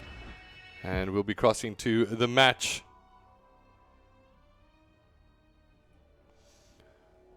All right, not too sure what happened there. Just a very, very quick disconnection. Round 1. Fight! Alright, so Mr. 5000 still with that 1-0 lead up against his opposite number. Using Noob Cybot now, so has a couple of extra tools in his kits to be able to utilize. Has that TP. He's been actually going with the scene double. And, tries to connect with that down 3. Not being able to open it up just yet, and there we go. Connects with that kick. That's where a huge chunk of the damage is going to be coming in through for Shokan at the moment. But at the moment, in terms of damage, the output is being put through from Mr. 5000. That's just looking so good. Puts him into the pit. Says, you know what? Take a dive into the Underrealm. Round 2. As he flings shots him across. Now Shokan trying to get his way in.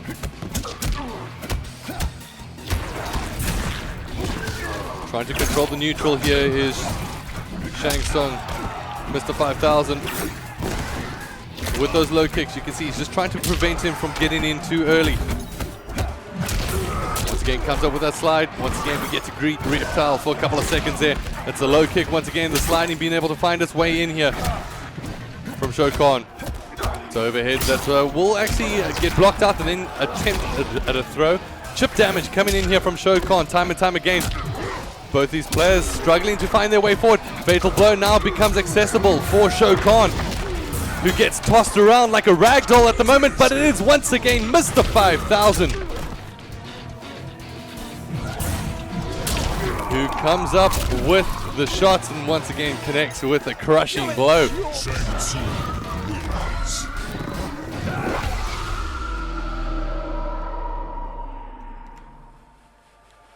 Lovely stuff from Mr. 5000. If you questioned him, then he's giving you the answer. He is not a player to be able to mess around with. Now,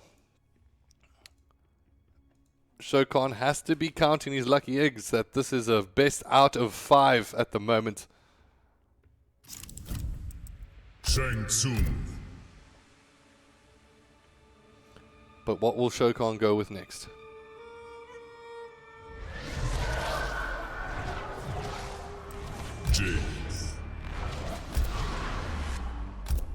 Ooh. We'll actually go with the Jade here. Going to stop potentially some projectiles from coming in. Forces, Desert Command. And this time, Mr. 5000 will get tested. And this also means for Shokan that he's not allowed to change character. And I haven't seen him on Jade too often. Maybe you guys can tell me in the chat how proficient he is with the character. Fight. But for right now, he is down 2-0 up against Mr. 5000. That has been looking so good with the Shang Tsung. Tries to connect with those lows. Not going to be able to find his way in. Comes out with what I like to call the wiggle staff. Comes in, finds his way forward. But this time will get thrown around. Mr. 5000 trying to get his way forward at the moment. He knows how important this match is. Essentially gives you a guaranteed match lead up against your opposition when it goes to the grand finale. But however, gets put up into the corner as this is going to be Shokan once again, keeping that damage flowing through. It's a little too much for Mr. 5000 to handle, who goes down to critical health at the moment. The block's being shown here from Shokan. Take your time getting up. Round 2. As round 2 comes into action. It is going to be the first round that gets picked up by Shokan. Actually looking pretty solid with this Jade so far. Seemingly as soon as he gets into those close quarter fights, he's managed to find his way in and also block out his opposition very, very well and extensively so. Been able to just utilize that range around the mid-fight, and at the moment finds his way in, and there's going to be a block attack punish coming through here from Mr. 5000. There we go. We'll actually throw him into the car there. Puts him into the back, and that's going to do a little bit of a chunk of damage, but it's not going to be enough here, as actually Shokan showing some great proficiency here, and he says, you know what, you're giving me a crushing blow every time. How about you take one for yourself? Really, really solid play there.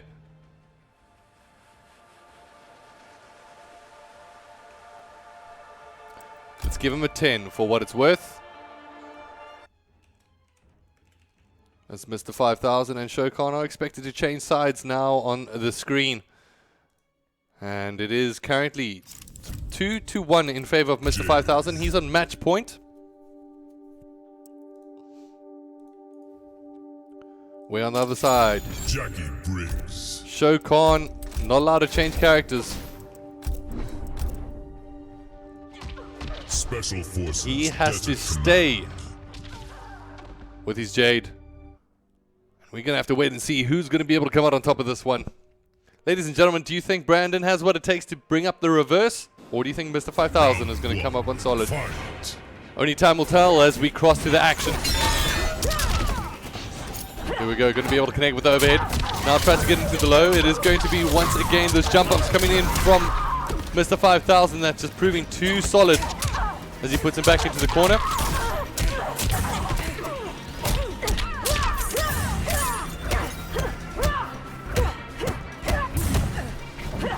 Not willing to give it up an inch, either one of these players. Oof, keeps the combo going, so will take some damage there from the top, but on the other side of things, Mr. 5000 gets him down into fatal blow health. Shokan now on the back foot will be able to keep that damage going, and that's going to be enough. It is essentially round point, match point, going over to Mr. 5000. Both these players landing those high kicks together. Once again, kick connecting at that mid-range. That's where he's been thriving in these matchups so far. Keeping distance as he tries to get in with the low. And there we go, finds himself into the corner. Once again, it is going to be that mid-fight that he tries to utilize time and time again. Now the mix-up needs to come into focus, but it's a fatal blow that will get landed here from Mr. 5000.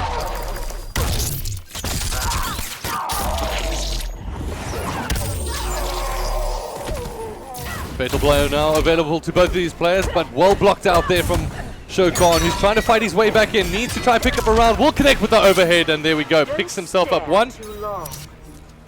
As now both of these players tied up at one apiece.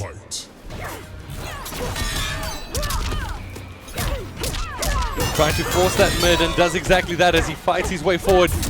Puts it back into the corner. Will be able to use that charge kick into that overhead kick. Once again, that corner damage just too much here from Shokan, as he does seemingly have his opposition's number. Mr. 5000 seemingly can't get out the corner just yet as he finally starts to land some punches, build up a little bit of a gap himself. Ooh, the grab will get thrown forward. And there we go, it comes into the corner. Tries to connect with the mid. Now it is going to be Shokan trying to chip down some damage. How will he be able to utilize this one? Will he try go for the grab? He'll keep the kicks coming, keep that chip damage, and he goes with the low down one. Finally finds his way in. And just like that, he brings it back to 2 apiece. You can never separate these two players, ladies and gentlemen. They always give us a fight. It is Mr. 5000 and Shokan tied up at 2 apiece.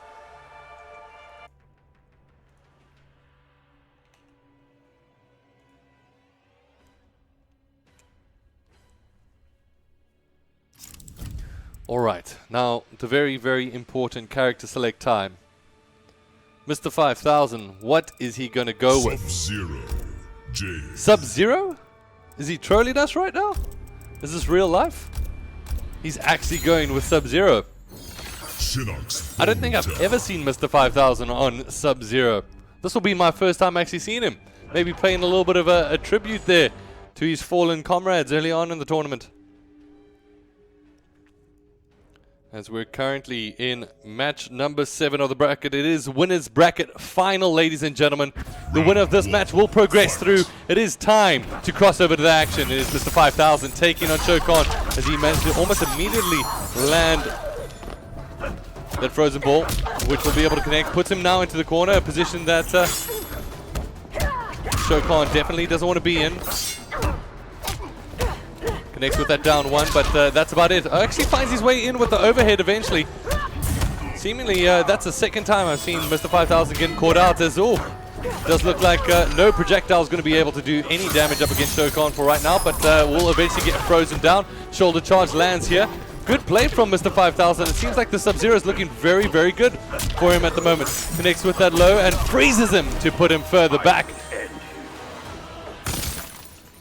Round 2, fight. All right. So we'll be able to land that forward throw. And now Shokan lands that kick, and this time he gets him into the corner, but this is going to be a lovely jump out coming here from Mr. 5000. Connects once again with that mid control coming in here from Shokan as he keeps those kicks flowing through. Will connect with that mid, or rather that pressure down mid. Down one into exchange of grab tech being shown there from both these players throughout this game. Finally, a frozen charge will get landed here as he connects with the low. This grab tech not going to be able to get called out from Shokan, who gets drawn down to fatal blow range. Who's going to be able to come out on top? It is the overhead that connects. This should be enough as he doesn't manage to land the full combo, but he does connect with the damage needed. Who's going to be able to come out on top? It is Shokan that falls down, and it is Mr. 5000, the Zambian king, that puts him to the death pool and makes him fall down to the loser's bracket. Mr. 5000, take a bow. Absolutely fantastic performance here from the Zambian king, who comes out on top.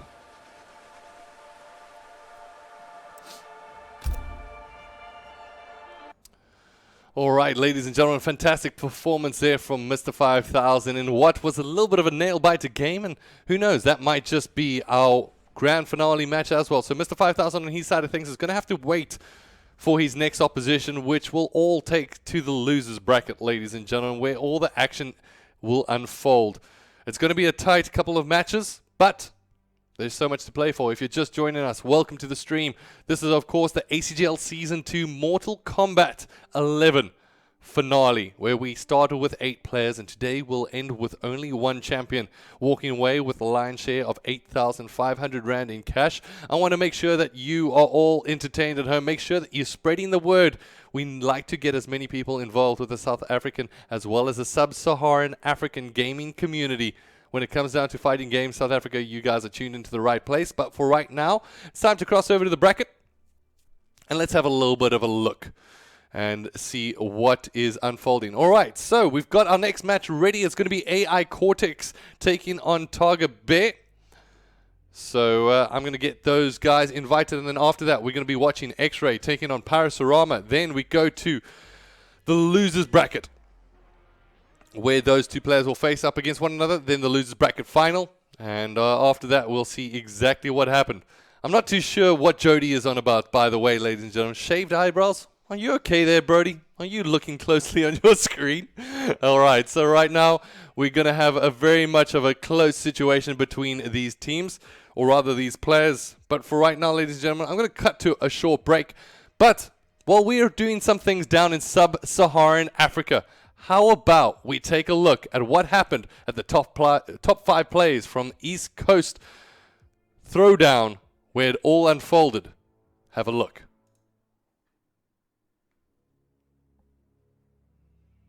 We are here live at East Coast Throwdown 2019 Pro Competition MK11, and here we go. That's the next layer that must be opened up. Oh no! On a minute, that's either gonna kill or be like really close. This might be on the cusp. It's one of those unusual situations where the string before it doesn't do a lot of damage. Oh, not quite, less than 1% in it. Glow or nothing. It's not going to be the glow. Finally comes down, natural barrier. The down 4 to challenge them. It is ridiculous. And now the down 2. Still going to get it. Optimization station. Is that crushing blow? Bow! Not enough to kill, though. He's barely alive. Oh, no. Oh, this is bad. This isn't over. This is not over. Not by a long shot. The grab again. Fatal blow. Now he's 1 fatal blow confirm away from winning the round. Oh no! Oh, that worked for nothing.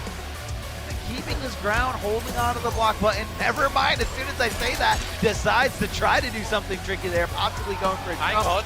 Oh, hang on a minute. He should get a free soon. And the bomb! We got it! We got it! And he's going to fatal blow for the cherry on top just to make sure. quite a risk to take when your opponent's on match point again. And the Garen with the damage. The damage is real, and the setup. He tries to jump out, but the confirm is so insane. This looks like it might be game over on their Scar. Makes magic happen. He's going to start things off with a forward grab. Needs one more significant connect. That's a risk. That's a risk, and he knows it.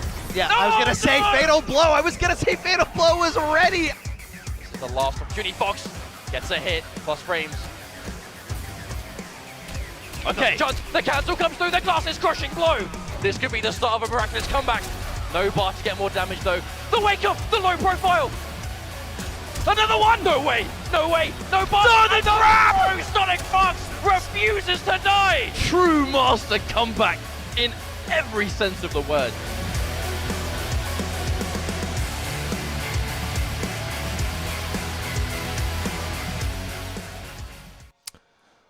All right, ladies and gentlemen, hopefully one day we see an African flag reigning true on top of the FGC scene internationally, but for right now, it's all only African flags that are dominating the scene, and it does look like we've got a Zambian taking on a South African.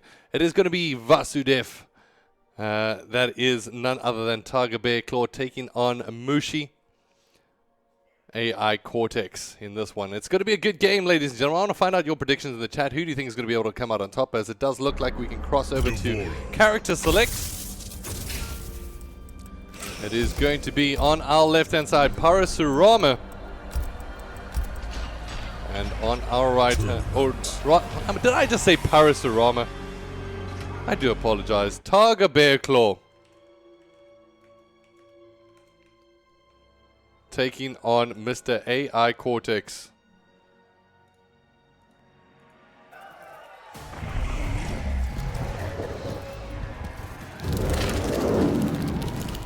Alright, so Tiger Bear Claw.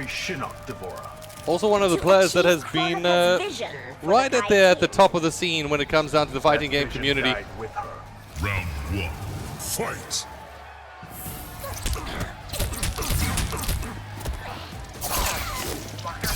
Right now, once again, we're going to see a little bit more of the Night Wolf from AI Cortex coming in. Both these players very proficient thus far in this tournament, and this should be a very, very close game between these two. Overheads trying to get landed here from Mr. Tiger Bear. Tiger Bear was actually the winner of the Mortal Kombat 10 championship that was run around about 3 to 4 years ago, I believe. And now having a little bit more difficulty in Mortal Kombat 11 than he did in 10, as he does put down AI Cortex down into Fatal Blow range. Opens him up with a great overhead. Now going to be able to connect with that shoulder charge. AI Cortex, you can never count this man out, as he is so solid. As once again, some good old zoning being used thanks to the egg placement there. But he's not going to even need it, as Devora comes up with another round. That is going to be Mr. Tiger Bear Claw. And we actually haven't seen too much of Devora's out into the open. But this has always been Tiger Bear. He likes to play those fringe picks, those ones that not everybody's utilizing. And therefore managed to catch them off guard with a unique playstyle that he managed to find his way forward. At the moment, going to keep those searing spears from the back coming through, and oh, it's a great uppercut that connects with the crushing blow. That's going to be a meter burn out for Tiger. As he puts down the egg once again, that's going to chip some damage away and eventually opens him up. But it's good grab tech being thrown here from AI Cortex, who does get drawn down into Fatal Blow range, but will be able to open up his opposition as he puts him down in the corner with an overhead into that charge. And there we go, the Fatal Blow now available for both. But guess what? It is going to be Tiger Bear that calls it out. And this should be enough damage. As he picks up the first one. Coming into this one, the final 8 is the number 8 seed. He managed to come in second in the last chance qualifier. But this time, Devora looks down upon her kingdom of eggs and says, raise to the challenge that is going to be AI Cortex. Now Cortex, we've only seen 2 characters from him so far. Those characters being Night Wolf and Sub-Zero. Will he revert to the Sub-Zero is the question. that we all have on our mind. Jade. Devora. We'll actually move across here to the Jade. Maybe he was watching the stream a little bit earlier and saying, you know what, I can do that too. But we're going to have to wait and see as Targa stays here with the Devora. Has to, as is the ruling in tournament play. As soon as you win with a character, you're not allowed to change away from their characters for that round. If you lose the next round, however, you're more than welcome to change across. As we push live, ladies and gentlemen, it is Targa Bear Claw, currently 1-0 up against his opposite number. The Jade getting called in here. It does have protections. You'll notice as soon as that purple surrounds the body, it means that no projectile damage will get taken there. And huge damage actually coming out here from the Devora from Targa Bear as he fights his way forward. Now gets put up against the charges of the wall, but remains in the corner as that's a huge back throw coming in here from AI Cortex. Trying to keep this chip damage going. Fatal Blow does become available. Well blocked out here. And eventually finds his way in here, does Targa. Tries to connect with the overhead, but will be able to spend a meter on the attack. The egg, however, not going to be able to do damage there. And will be able to control that mid once again with that staff. And that's enough damage there for AI Cortex. As he picks himself up around. Round 2, fight. As I'm getting a little bit of a delay on my side here, I'm not too sure. Let's just have a look. Oh, it does look like we've got a disconnection here, and that was from AI Cortex. And since it's so late in the round, he will unfortunately have to forfeit that one. So that's going to actually be a 2-0 going over to his opposite number. Very, very unfortunate there, as the disconnect did come in. And ladies and gentlemen, once again, bear with us as we take a short break and try to make sure that the player gets back into the game.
Alright, ladies and gentlemen, it does look like the players are getting back into the lobby. So just to highlight, the disconnection happened after 15 seconds, which is the allowed time that a disconnection can happen. So just in terms of the rules, it is unfortunately a forfeit will go over to Mr. Targa for that one. So we'll resume at round number 3, I do believe, but these characters will be able to get back in. It does give the opportunity for AI Cortex to change his character should he want to do that, and it does look like they have gone into character select, so we'll go into that and cross over, as it is going to be round number 3. Currently 2-0 in favor of Targa Bear Claw. Both those players very, very closely fought in that previous round.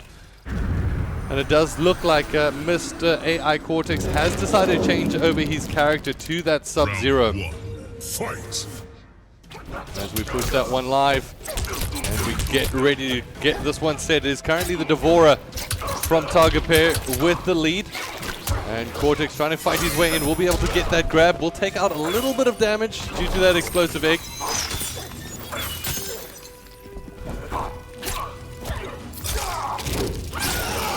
Grab gets connected here and throws him across the map. And just like that is, once again, a couple of ice balls that get thrown to challenge his opposite number.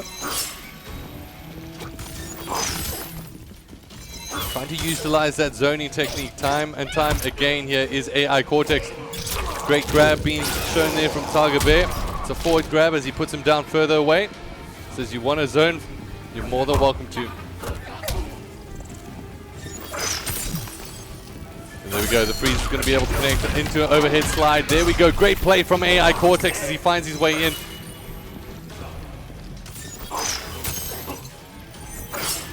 Freeze from distance to be able to challenge. There we go, connects with the mid.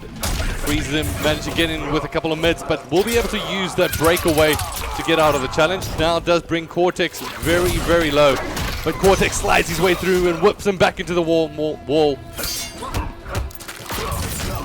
Fatal blow now available for both of these players. Low slide comes in.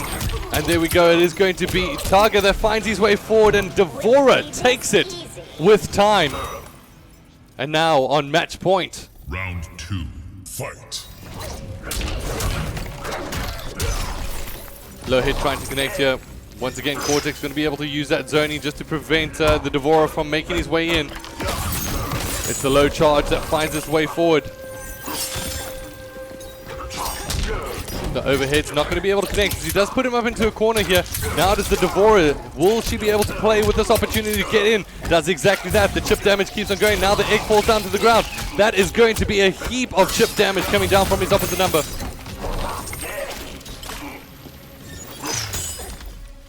Block out here from Target. Big slide. Managed to land his way in from Cortex. He wants to fight his way back into this one. Now, does look like Targa does have that fatal blow available. However, needs to bring his down his opposite number low to be able to fight his way in. Now, is going to be, once again, Cortex using that zoning ability. So far, he's used the slide to catch his opposition off guard and will be able to use the throw as he brings it back down to 1. It is Cortex that picks himself up and brings it back to 1 apiece. Final round, fight. Huge challenge, the wake-up kick not going to be able to find its way in. It does look like AI Cortex has managed to get a good read on his opposite number, but so far suffering with those throws seems to be his one complacency point at the moment as he puts him further back into the corner. As those bugs keep the damage going, the chip damage from that spiked back will keep on landing here. Fatal blow now accessible here as he rolls him back, puts him into the corner.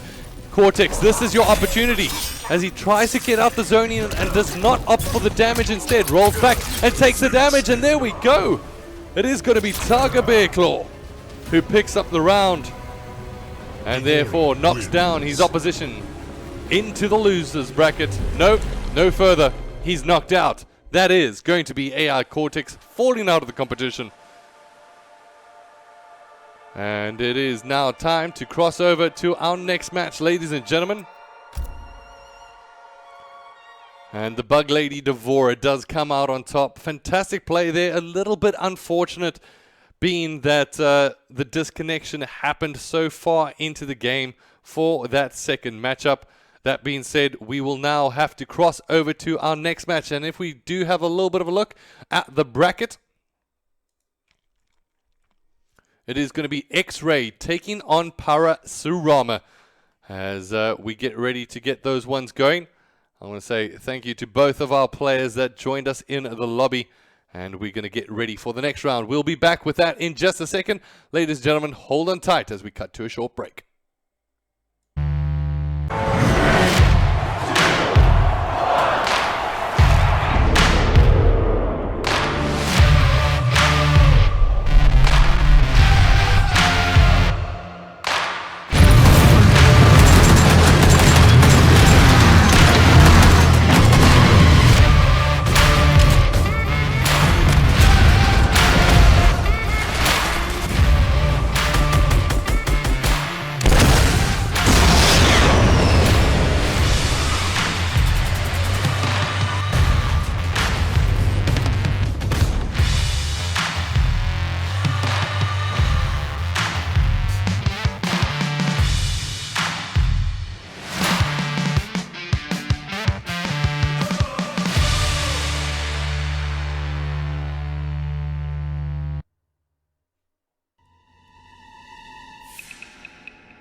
fight for? Justice? Power? Glory? Vengeance? No matter the reason, the time to fight will come. And when it does, you'll be ready. Ready to stand and fight.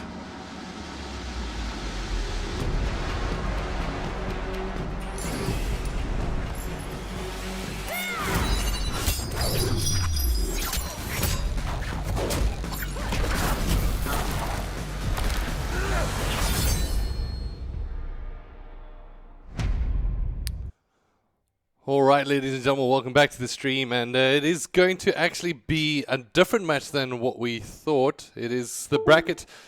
I believe it was Parasurama as well as X-Ray that went head-to-head, and their match actually has been completed already. So as we just have a little bit of a look at the bracket, it is going to be Tiger Bear Claw taking on X-Ray, and X-Ray, I believe, has gone with the silent, sneaky, hidden cursor pick. So we're not going to know exactly what he's going to be utilizing. However, well, there's a couple of suspicions there from us. I mean, there's the Noob Cybot potential, there's the Scorpion potential.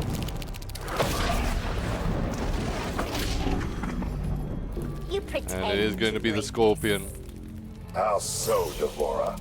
by impersonating an insect human. Round 1, fight. Alright, and we push this one live. It is going to be X-Ray taking on Tiger Bear Claw and opening up proceedings with the Devora. Once again, this unconventional pick catching a lot of players off guard. A delayed wake-up will be able to get called in here from Tiger Bear. Will unfortunately take a crushing blow to the chest there. Both these players now fighting in the losers bracket semi-final, trying to earn their spot into that finale.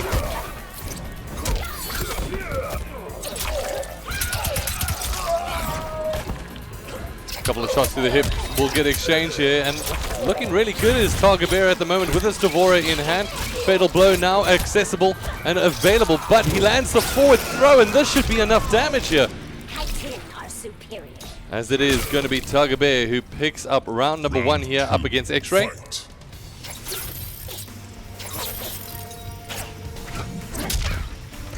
High kick's going to get landed here. So, I mean, in terms of this matchup at the moment, Tiger Bear, he's been looking good in that medium to close range setup. He puts down the egg, makes sure that it gives him an accessibility opportunity to jump in, land those grabs, and keep the damage going as you're stuck in a situation whether you're either going to eat a grab or you're going to be able to eat some damage from the opening of those para worms. I'm not too sure what you want to be able to call them.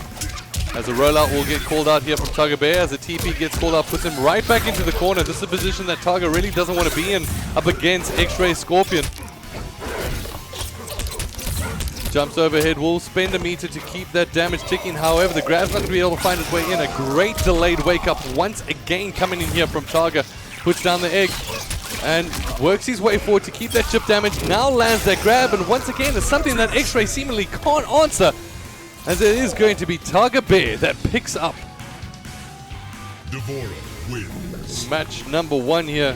Looking down to her eggs once again, saying, oh so pretty, the collection of wins I'm getting.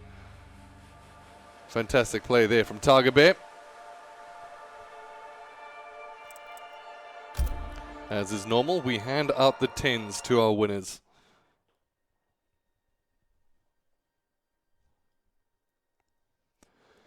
Alright, so far in this tournament, ladies and gentlemen, if you're just joining us, it is Mr. 5000 that stands as the grand top challenger up against everybody else.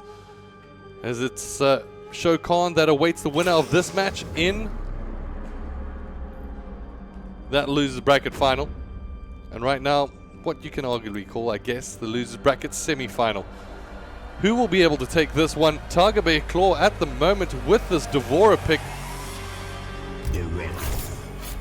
Seemingly being tricky to battle against, but time and time again, We've proved that the big counter pick that comes in, that Baraka, the chop shop, ladies and gentlemen. Are you ready to get a haircut? Because Baraka's ready to bring out the scissors. Let's see what these two players are going to be able to do in this matchup. At the moment, X-Ray on the Baraka, and it's going to be Targa with that Devourer.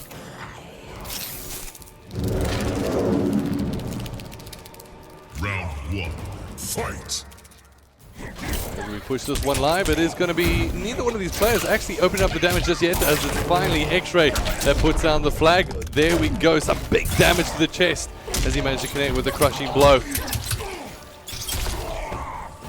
Big overhead once again. Targa Bear, as we mentioned earlier, one of the players that always floats around the unconventional picks, keeps his opposition guessing. Will once again fight his way in, gets an attempt there at a throw, well blocked out there from his opposite number. So far, it doesn't look like X-Ray has been looking that comfortable in the Baraka, as he tries to use a meter to spend to get an extra couple of shots fired. But seemingly not playing into his favor just yet. He will use his fatal blow, but it gets countered with a 1-2 punch to the face. Round 2. Baraka once again sees his uncle walking in the background. It doesn't look like he's going to be spectating the rest of this. Not too impressed with his nephew's performance so far. There we go, lands a grab, now going to be able to go with a forward throw. As Targa Bear works his way in, it's going to be a low to open up the damage here, as Baraka gets himself a bite of Bug Leg. Down one into the low combination, not being able to work his way in, as a rollout will be able to finally get him some kind of momentum. Oh no! It's a big uppercut coming in here from the Devourer. The egg charge will be able to land as they keep that chip damage going, as it is X-Ray that gets drawn very, very low at the moment. Once again, the eggs are going to be able to come out. Will he be able to utilize this? Does exactly that. Too much chip, too much damage, as it's once again Targa Khan who doubles his lead up against his opposition from 1-0 to make it 2.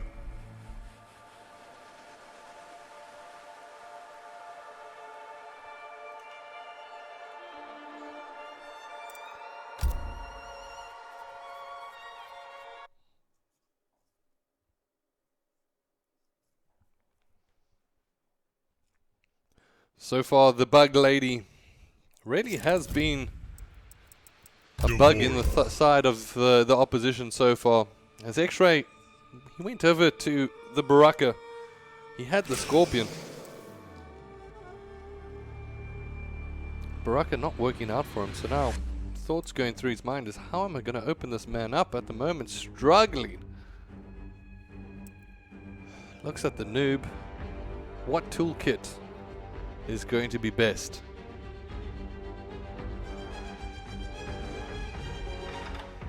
I think it really comes down to comfort at the end of the day. I mean, the Scorpion has always been X-Ray's back pocket pick that has gotten him out of tricky situations. It's one of those things. Do you go for the roll of the die, or do you go into comfort zone?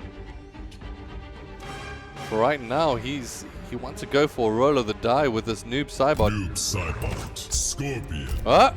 Goes back to comfort just as I give the call out. Decides to go with the Scorpion. Ladies and gentlemen, we go to round number 3.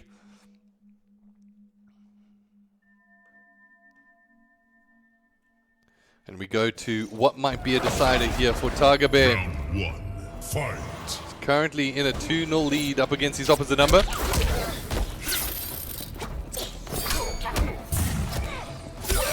There we go. Actually, a great cancel into a throw there from X-Ray.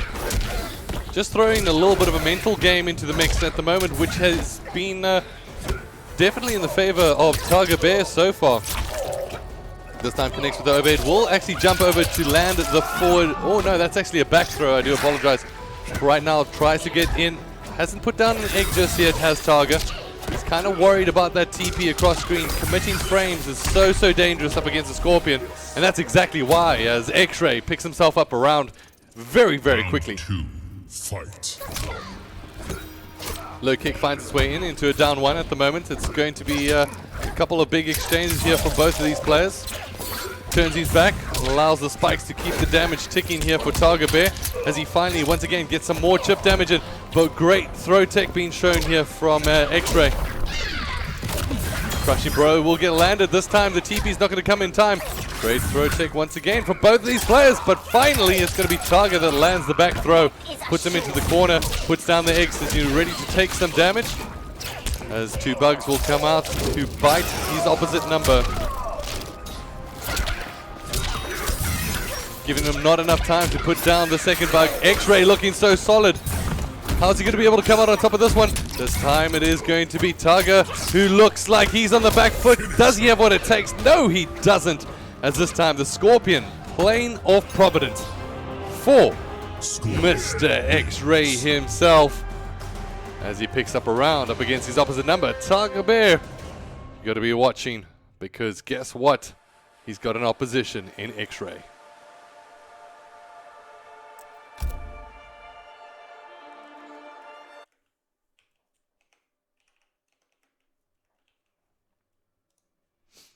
All right, so some are already asking the question, is the reverse sweep possible? Devora. Devora will remain on the field. Goro's lair.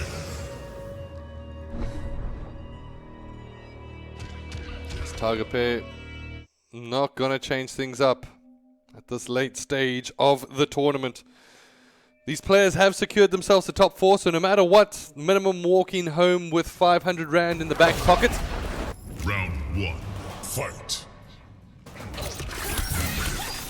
But they want to at least even try double that. Finishing in 3rd place gets you 1,000 Rand guaranteed. Oh, a couple of mid exchanges here. X-Ray lands a TP. It's what he failed to do last time, but this time finishes with the full combo for 340. Another crushing blow. Will he get a flawless here, ladies and gentlemen? No, it is finally going to be Targa Bear that gets some damage in of his own here. Connects with Obed. Is a TP that gets called in, and Targa Bear takes the damage down. 1 round going in favor of X-Ray. Round 2, fight.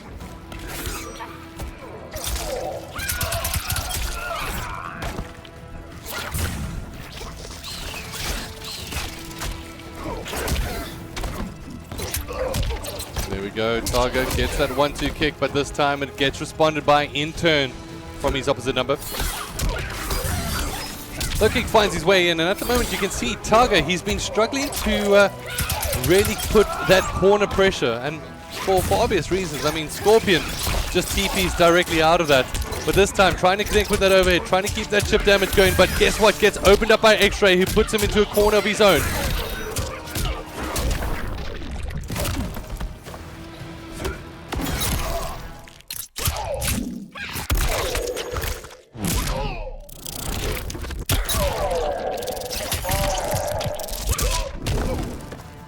Alright, so at the moment, Targa Bear Claw, I do apologize for the on-screen mishap there for a couple of seconds. That will get corrected.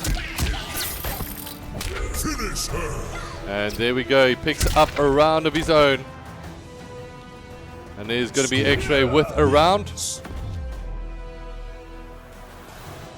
And that does look like X-Ray has got the round. So make that a potential reverse sweep coming into the 4 here for X-Ray, who's picked himself up 2 now.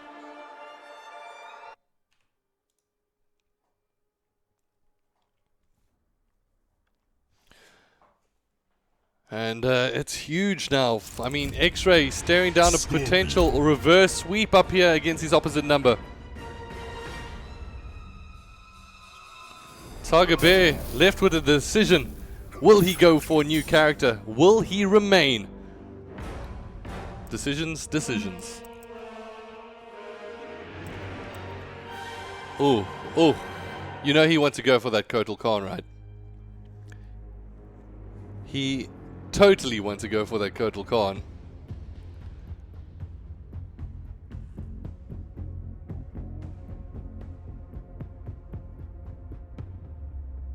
Kotal Khan. Ah, I knew it.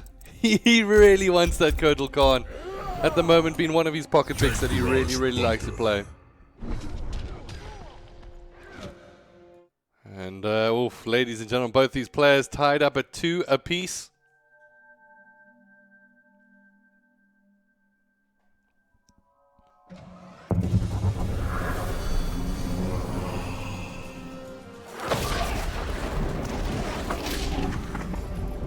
Your quest for vengeance has ended. The architects of my pain are dead. May you be blessed with new battles. Round 1. May you be blessed with new battles. Yes, we are blessed. As we get one straight away, it is going to be the Kotal Khan that gets called out here from Targa Khan. On the other side of things, X-Ray staring down a potential reverse sweep here. Oh, it's a big blade that finds its target. So far, not taking down too much damage is Targa Bear. He's looking pretty solid with this Kotal Khan. Puts him into the fire, knocks him down, and this time it's the rollout that's not going to be able to land. It's an uppercut that finds its way forward. Fatal Blow now accessible here on the opposite side. Ooh, will be able to finally land a grab there. Delayed wake up coming in here from Targa. Connects with the knife and says, take a drink, son, as he knocks him down. And there we go, Targa bringing up the Kotal. Round 2, fight. Oh, great TP usage there from the Scorpion. Gives him an elbow, gives him a crushing blow for his worth. There we go, a couple of low kicks will get exchanged. Tries to jump in from high. At the moment it is going to be a great grab tech being shown there from Targa as he keeps this juggle going. At the moment will open him up and take himself a drink as he gives him a couple of punishes of the head. Throws him down low. At the moment it is Targa that is on the receiving end of a crushing blow. The TP's not going to be able to land on the opposite side. Tries to connect with that down one as Kotal gets that small jump up. Fatal Blow now available. Ooh, actually misses out on that sword. I'm not too sure why that didn't connect, but for right now, the Fatal Blow open, but it's not going to be enough as both players drawn within one. They are playing for their life in this tournament, ladies and gentlemen. Fight. All right. Okay, so the TP is going to be able to connect off of the get-go. Will be able to pull him back here. Says go to get over here. Does it twice in a row. Now, no wake-up being called in here from Kotal. As Targa is on the back foot. X-Ray turns up another gear at the moment. On the opposite side is Gothel that throws him into the flames above. Gives him a little bit of a head bash as he gets reversed here into the corner. Fatal Blow now is an option available to him. Throws him up into the air. Oh, good grab tech being shown there from Targa Bear. This one really can go either way. Once again will open him up. And throws him further back with that forward grab. Goes with the upper kick. It is Targa Bear turning this one on its head as he gets the fatal. Will this bleed enough? I think it will be. I don't think X-Ray's going to be able to survive this. As Big Butter, boom, the big hammer comes down. And it is going to be Targa Bear with the Kotal uppercut that takes it. And now progresses through to face Shao Kahn in the next one.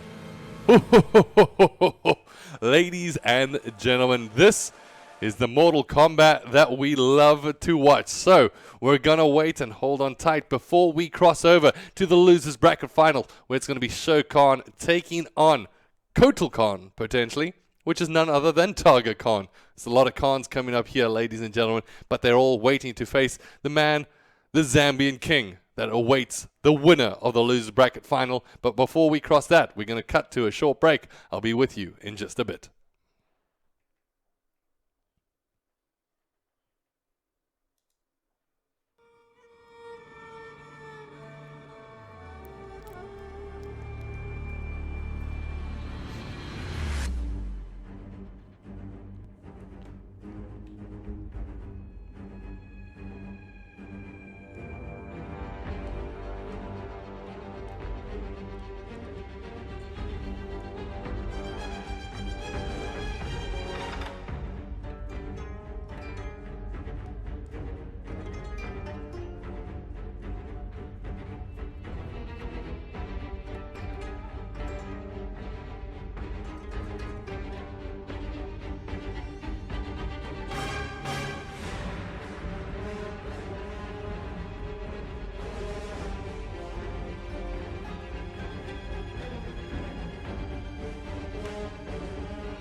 Alright, ladies and gentlemen, welcome to, as it does look like we've got both of our players in the character select, and actually, they've already started with character select, and it does look like we're going to be seeing the Kotal Khan coming up against, I believe it is the Jade here from Shokan. So ladies and gentlemen, who is going to be able to take this? Let me know your thoughts in the chat. For right now, it is going to be Tiger Bear Claw on our left-hand side, and Shokan on the right-hand side.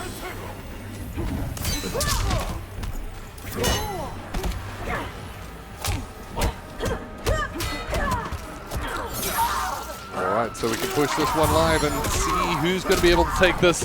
It is going to be the Battle of the Khans. As it is going to be Tiger Bear trying to fight his way in here. Great throw tech being shown from him there as he connects finally with the low. Not too sure if he's too familiar with this matchup, is Shokan. But it does look like he's going to keep this pressure piling on his opposite number as the breakaway is finally going to get utilized here on the opposite side of things. This is the losers bracket final, ladies and gentlemen, so this will determine who moves on as a guaranteed second place and who falls short with third. But either way, walking home with 1,000 rocks. Watch out, there's a spider in the background, but guess what? There's also a player that gets knocked down. It is going to be Tiger Bear. It's a scary spider, guys. I apologize. Alright, so once again, dominating the mid matchup with his Jade at the moment is Shokan.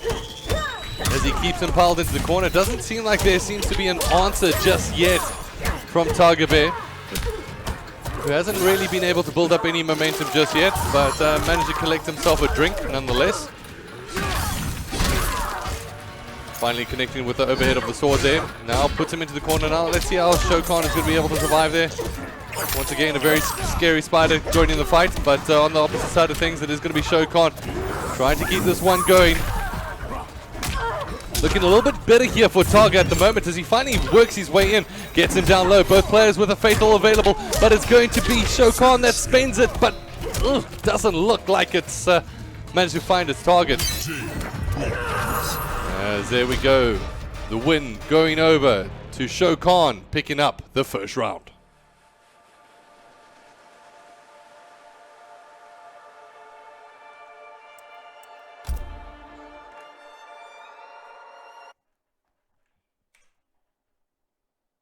So Shokan wanting to fight his way back into that finale to take on Mr. 5000. Jade.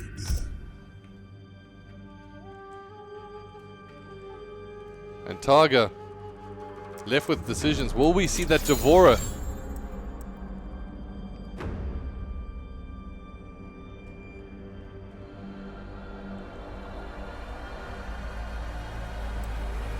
Kotal Khan. Special Forces Desert. Decides to stick with the Kotal Khan here.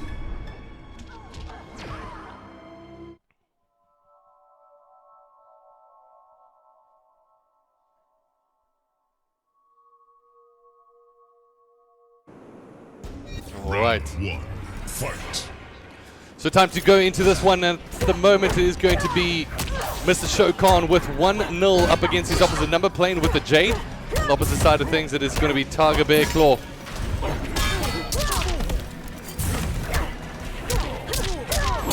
Playing with this Kotal Khan. Does look that low into that mid knee, is going to be able to land the crushing as he puts him further and further back. Within what feels like a couple of seconds, the health bar from Tiger Bear being withdrawn into a third. Fatal blow, however, hasn't been brought up just yet. It's the overhead that does find its way in. Great blocks being shown here from Tiger just to be able to prevent that damage from flowing its way through. Finds his way into that overhead protection, but just struggling to get out of it, it seems. Not being able to really start up a combo just yet as he gets drawn low and will be able to take an overhead to the face. And this one's looking too cool, calm, collected for Shokan at the moment with the Jade. Fight. And there we go. What is that, ladies and gentlemen? That's a cheat move. He's brought out a player 2 to the fight.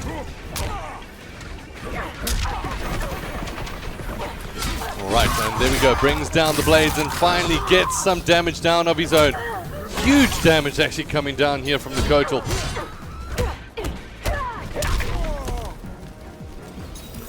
Just waiting for an opportunity, and once again strikes, and there we go, pulls him down. It is the fatal blow that does open itself as an opportunity. So there we go, connects with the low, trying to find his way in with the overheads. So far has been more successful in the overheads than not, as Targa. The low tries to find his way in into a mid as he kicks him across the map and says, guess what? It's going to be one apiece. Final round. Fight. This really needs to turn on its head here for Targa. He's been struggling up against Shao Kahn time and time again. Let's see if he's put in the homework. Gets a couple of lows to be able to block that one out. Once again, opens himself up way too early here. Seemingly no reply as he tries to get down the sword to get the damage, but not going to be able to find his way in. Finds his... Once again, blocked out from those lows. If anything, trying to use some kind of mix-up, but it's not enough as Shao Kahn with the Jade picks up the second, and what has been just a phenomenal performance so far.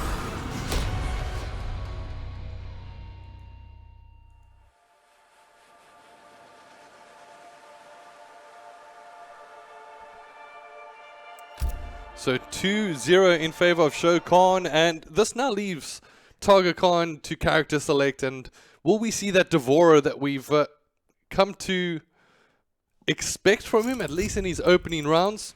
Jade. I think we kind of have to at this point, but Jade in essence does offer a little bit of a counter to Devourer. Those eggs aren't going to be as effective when she puts down a shield.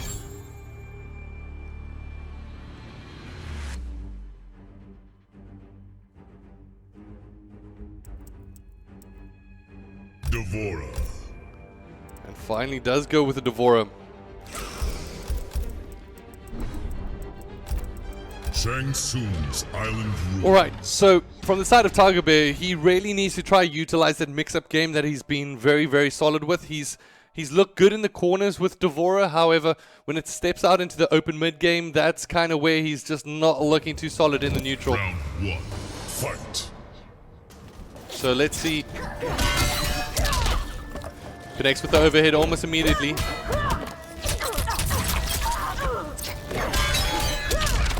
Once again, finds his way in. That mid-game from Shao Kahn has been so good. Eggs now will go out. And that one's actually not going to even burst to be able to do any damage. Picks him up.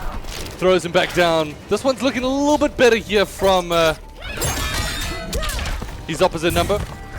The rollout's not going to really do too much here from Targa Bear, as he's left to do more blocking than he is attacking from his side. Will actually spend a meter just to be able to get a couple of extra spikes in for damage, but drawn down with Fatal Blow available, it's not going to be enough as Shao Kahn picks himself up one. Round two. Fight. Alright, just like that, jumps his way right back in. The egg sack is going to explode. A couple of bugs being able to keep that chip damage going. However, the opening does get found out from Shao Kahn at the moment. Spacing here, been so good from Shao Kahn. Benji gets in with the low kick, just trying to whittle down his opposition. Doesn't necessarily need to be massive combos from him. Just needs to lay that cool, consistent damage.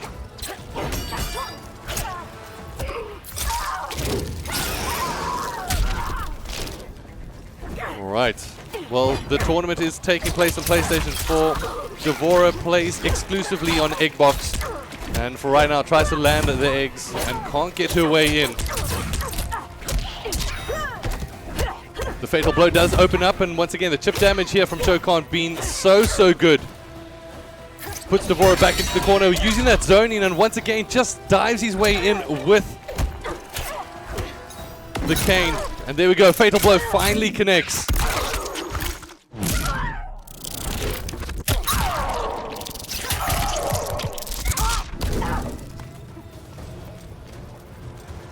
Alright, so Devourer now trying to bring this down within one. Critical does open up. That's not enough.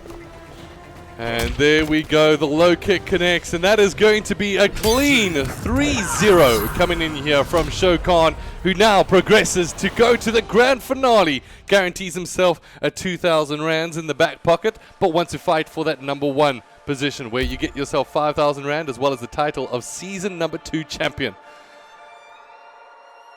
So ladies and gentlemen, it's time to get ready, as I want to find out. I'm going to give you a couple of seconds, right?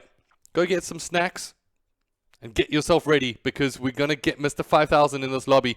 Who is going to win? Is it going to be Zambia or is it going to be South Africa? Is it going to be Shokan coming up with the reverse from the losers bracket to turn things around on its head? I want to find out from all of you in the chat. For right now, we're going to cut to a short break before we kick off with the action. That is the grand finale of season #2 here at the ACGL Season 2 Mortal Kombat 11 Championship. We'll catch you in a bit.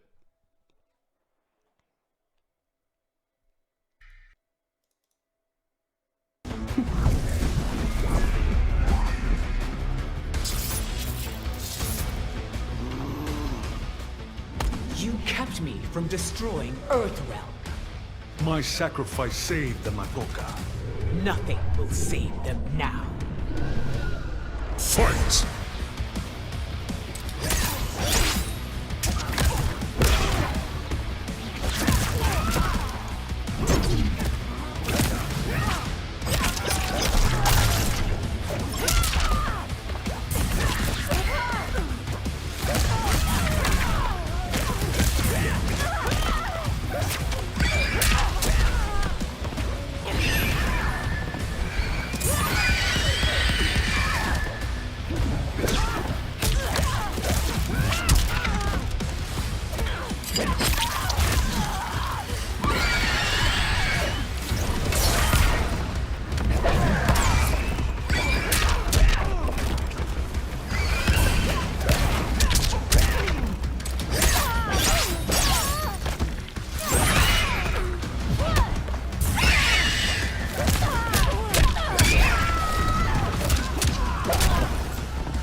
Fatality. Sindel wins.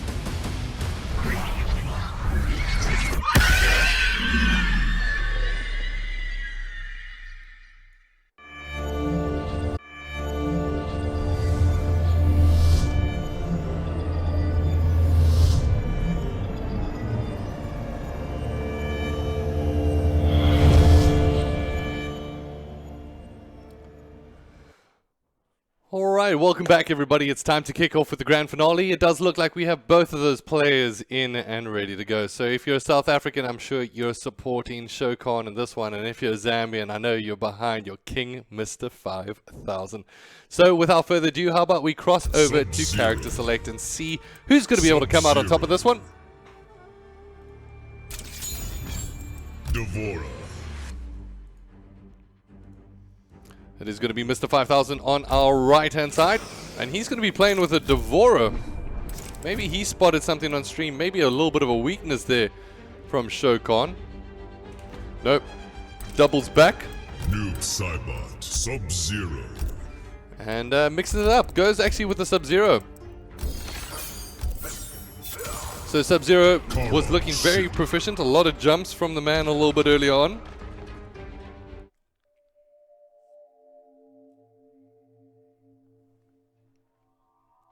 And now, ladies and gentlemen, it's going to be Shokan taking on Mr. 5000. Mr. 5000 has a set advantage up against his opposite number. And we'll be using Dead of Winter, whereas the Jade will be running with the Jaded. It is time for the grand finals, ladies and gentlemen. Let's get this one going. Great use of the anti-projectiles there from the Jade. The low kick's going to be able to find its way in. Actually, we'll be able to find its way forward with the back throw there. Build the charge. Great wake-up punish there from Shokan at the moment. Does use that mid-range with the staff just to be able to whittle him down. Connects with that overhead.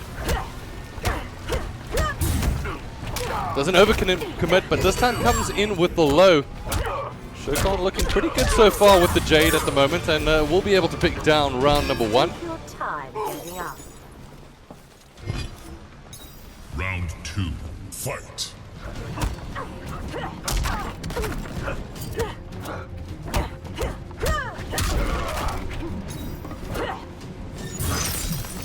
We'll be able to land the freeze there as that one doesn't get blocked up. Now Shokan picks up a grab of his own. That's going to be a good back throw. It seems like both of these players managed to get in on the back throw so far. So let's see how they're going to be able to mix this up as we take this game a little bit further. We'll keep that corner pressure going. We'll try to roll out. We'll miss the 5,000, but it's not going to be enough here. As there's going to be Shokan that picks up match number 1 here. And showing some great proficiency with this Jade.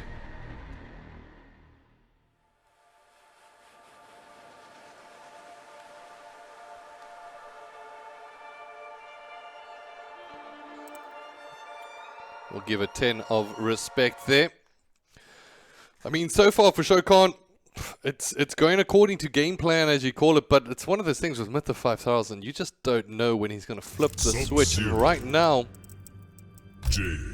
What character will he feel is a decent counter? And if there's one player that has faced enough games with the Citrian against Mr. 5000, it's Shokan.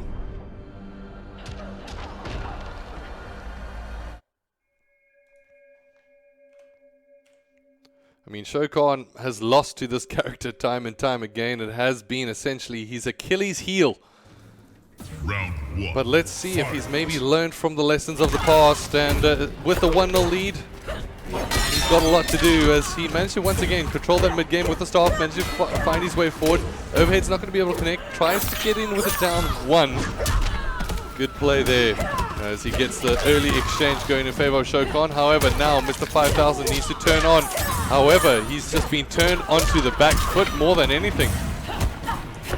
As the rush in tries to get in, we'll be able to get that forward throw. We talked about that mix-up of the throws. It's going to be a very crucial point of this matchup between the two, as the staff rush is going to be able to come in from Shokan here. Fatal blow now available. We'll be able to connect it with the mid and brings it down as 1 round goes in favor. Don't stare too long. Round 2. Fight. Alright, great. TP being used here from Mr. 5000. We'll get tech there. Now not going to be able to use any projectile damage as the shield will get put up. On the other side of things, wakes up with some decent damage of his own, does Shokan. Tries to connect with that overhead, but this time not catching out his opposition number, who will be able to open up with that low.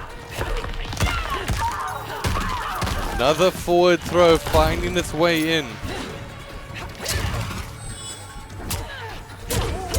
Again, going to be able to avoid those projectiles now, as it's going to be Mr. 5000 on the back foot, on the whittling end of a back throw.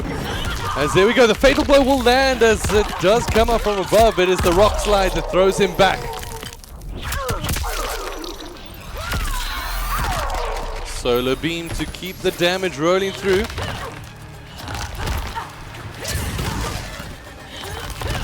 Chip damage.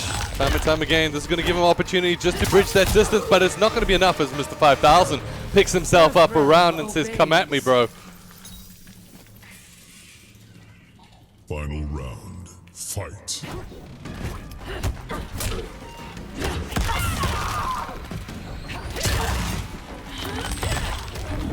There we go. Targa actually runs his way forward. We'll be able to connect with that staff hop overhead.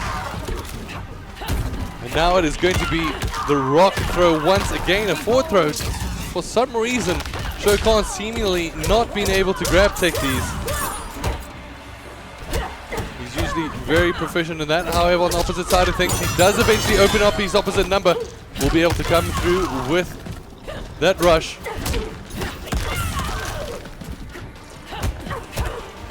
It's a grab, a back grab at it.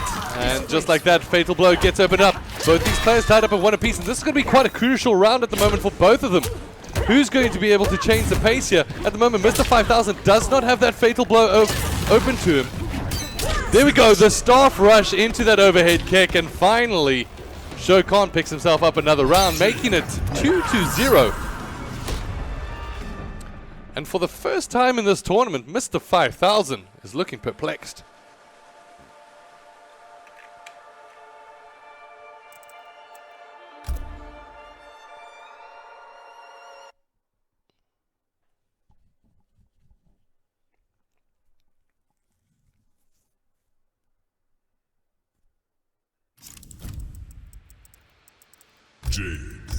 Jackie Briggs. Oh, we'll actually revert back to the Jackie Briggs. Shirai Ryu Fire Garden. Alright, so Shokan now is 1 round away from a bracket reset. Whereas Mr. 5000, he doesn't want to give up an inch at this point.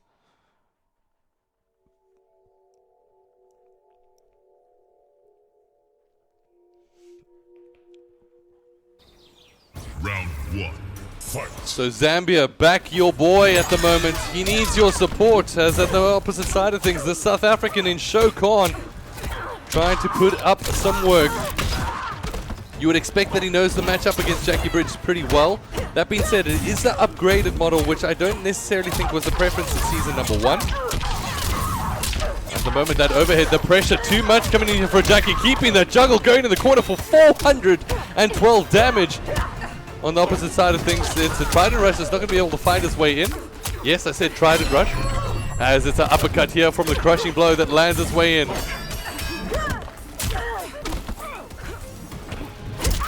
Oh, a big uppercut says no, get out of my way, as Jackie Briggs looking very, very solid. Round 2. Fight. Down 1, not going to be able to really open up his opposition here, as it is going to be Mr. 5000 earning his way in.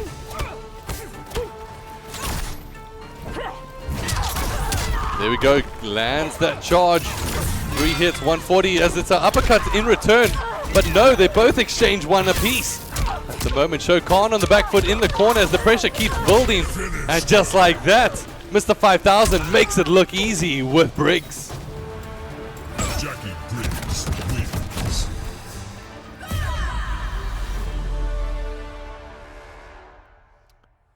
Great play there from Mr. 5000. Oh, no, I was too late to give him the 10. All right. So Zambia, your man at the moment, it is going to be Mr. 5000 with 1 round.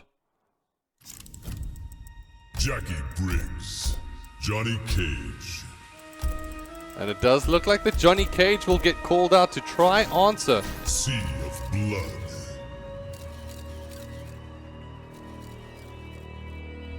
It's going to bring out the fancy tuxedo.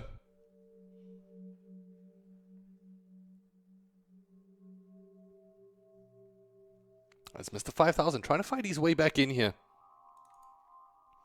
He's currently down 2-1. Fight. And if there's someone who you don't rule out, it is Mr. 5000. There we go.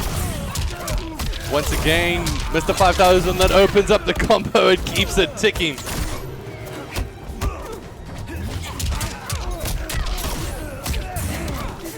A breakaway needing to get used here from Mr. 5000, or rather, should I say Shokan, as this time we'll be able to block out that overhead. Green balls of fire not going to be able to do too much here against Mr. 5000. He keeps that pressure going into that corner, giving him the space to make the mistakes, as right now chip damage is going to be enough for Mr. 5000. Looking so strong as the Zambian. Must be getting a lot of energy from his supporters at the moment, as there's going to be the overhead that managed to connect in, and it's going to be a couple of lows that will get exchanged here on the opposite side. Kicks to fight their way forward.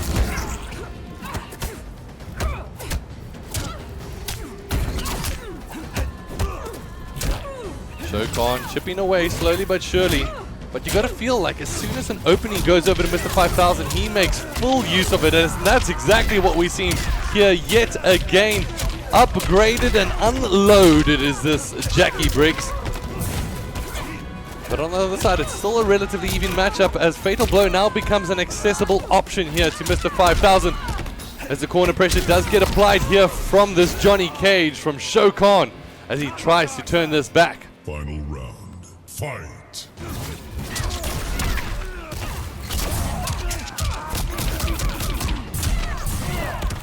Huge amount of damage coming out here from Mr. 5000 early on. Tries to get in with the mid. Oof, managed to prevent the grab there as he managed to get in with the wake up. I think Mr. 5000 thought he was going to go with a rollout. And now finally lands a grab. That's going to be a forward. And it's going to be Shokan trying to fight his way at the corner. The uppercut's going to be able to connect, and just like that, he gets whittled down low into critical. On the opposite side, Shokan needs to make a move now. Mr. 5000 wisely predicting that one out and will not be falling for those traps just yet. Shokan fighting for every single second on the clock that he can. He managed to connect with the mid, but it's not going to be enough. He dodges out under the combo. Who's going to be able to come out on top? He connects with the throw. This is huge from Shokan as he turns it on his head. Both players low. Both players with an opportunity, but it is Shokan that comes out on top and resets the bracket to make us go into a final set, ladies and gentlemen. Wow. I thought he was out. I thought he was out. I thought it was going to go to match. Oh my gosh. I thought it was going to go to match point for both of them. But no, Shokan pulling out the work. So we go to a bracket reset, ladies and gentlemen. Oh my gosh, I need to catch my breath here. That was phenomenal. So those both players starting out at 0-0. First set going over 3-1. That was insane. Woof. I'm just catching my breath, guys. I apologize. Oh, wow. Round one. So it's going to be Shokan now on the left-hand side. Mr. 5000 on the right.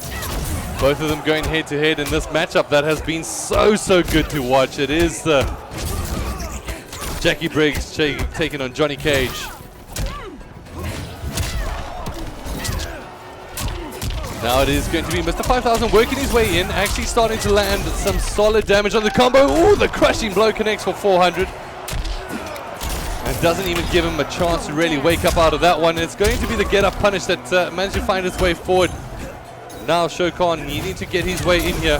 Oh, getting punished almost immediately from Mr. 5000, who puts him back into the corner. Tries to duck out under that one. Will be able to connect with the down one, but a couple of punches get exchanged, and that goes in favor of the Briggs. Round two. Fight. Finds his way in with the mid and connects with the full combo here. Gets him down. And now Shokan, ooh, good grab tech finally being shown from him. We've seen him suffering in the past in those throws. Seemingly Mr. 5000's been able to play those mind games up against him time and time again. Ooh, not being able to land with that uppercut. Projectile does get thrown almost immediately as the combo finishes. That's very much a mechanical reserve there for Shokan to always go back to. But he keeps the damage going up in the corner. Both players drawn within Fatal, and it's going to be one that gets used from Mr. 5000 here. We'll connect with the low here. It is going to be some patience being here shown from Shokan, but the throw doesn't get its way in. It's going to be an overhead jump once again. We've seen this time and time again from Mr. 5000, but it is Shokan that gets the round. Guys, I'm going to need a breather. Give me a second here. Wow. Jump with the overhead, puts him back into the corner. Good grab tech being shown there from Mr. 5000. Once again, it's those low ones just to be able to open up the damage with an uppercut here from the Johnny Cage. Goes with the forward throw. This time, Mr. 5000 not able to predict it out as he keeps him juggled into the corner. Now lands the uppercut. It's a 1-2 finish uppercut, as it is going to be Shokan for the first time in this matchup actually taking a lead. I mean, you can argue that in the first set, yes, he took the lead, but he was technically down a set But now, for the first time, he has the advantage. He is 2 rounds away from taking the title of Season 2 champion. The only problem is there's one man that stands in his way, and that's Mr. 5000, the Zambian king that is the winner of Season number 1. Now, to reserve his right and to reserve his title, Shokan wants it back. He's been grinding. However, has Mr. 5000 been putting in the same homework? He goes back to Jackie Briggs as both these players go to character select. They go to their pocket picks and they get to see exactly who is going to come out on top. Ladies and gentlemen, if I could, I would say give them a round of applause. You can do it at home. But for right now, these two gentlemen are giving us a hell of a show. Oh, and it's fantastic to watch. So it is going to be Shokan on our left-hand side with the 1-0 lead. But it's going to be the Jackie Briggs from Mr. 5000 that opens up with the early damage here and manages to land down 300. Tries to find his way in with that overhead. It's going to be that 1-2 to that uppercut that managed to connect once again for Shokan. You can see he's keeps on going for it time and time again. Will Mr. 5000 be able to play off of it? He's managed to land the forward throw, which doesn't get read out this time from Shokan. The fatal blow will be able to open up itself as a utility, but to be honest, I don't think we've seen that much fatal blows really from Shokan. It seems like he's not that comfortable being able to use it at times. Seems to only use it at the back end of a combo more than anything as an amplified damage opportunity. Blocks out that one. Is going to be the ground pound that eventually wakes up or actually opens up the opportunity for damage here for Mr. 5000. Connects once again with that overhead. Trying to find his way in with a down one. Some great spacing being shown here from Mr. 5000. On the opposite side of things, it's going to be the Johnny Cage with a kick in mid-air as he meets up his opposite number. The overhead's not going to be able to find his way in. Well blocked out from his Mr. 5000.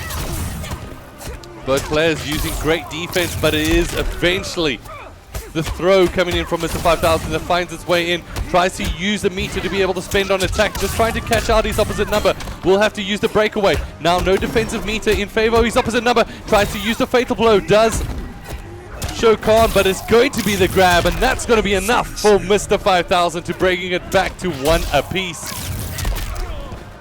Fantastic stuff here as Zambia's hope still remains in as he brings it back.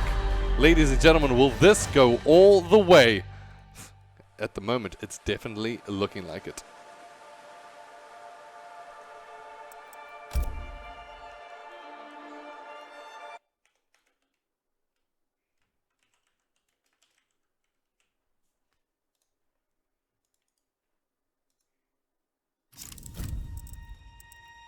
Jackie Briggs, Jade.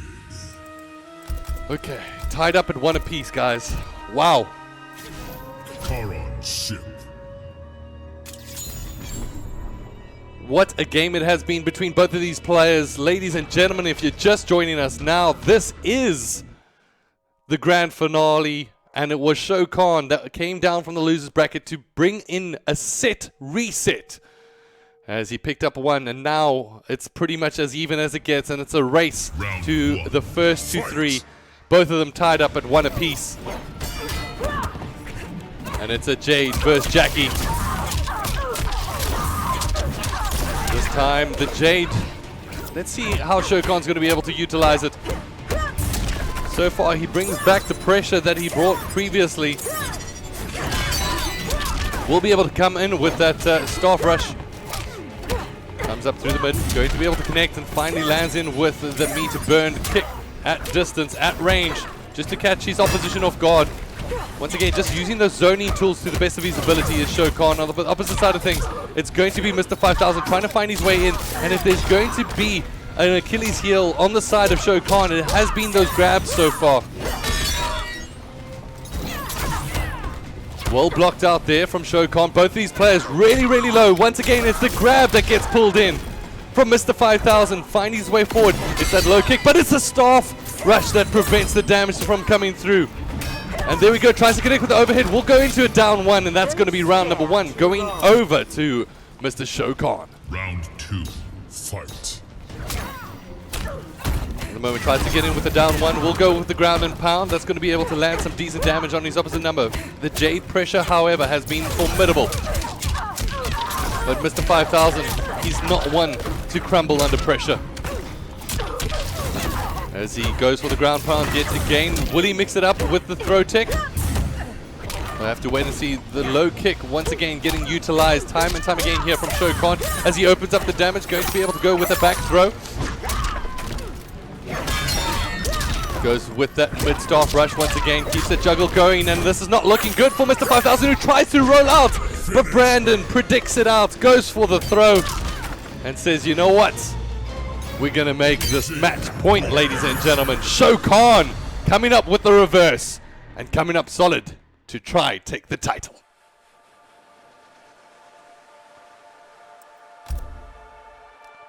Does Mr. 5000 have an answer? We saw him with the Shang Tsung a little bit earlier, which was really, really solid, to be honest.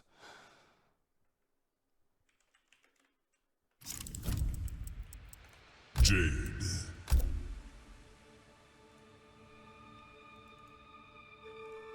Jackie Briggs. Now Mr. 5000 and Shokan will swap sides. Jackie Briggs is what gets hovered over.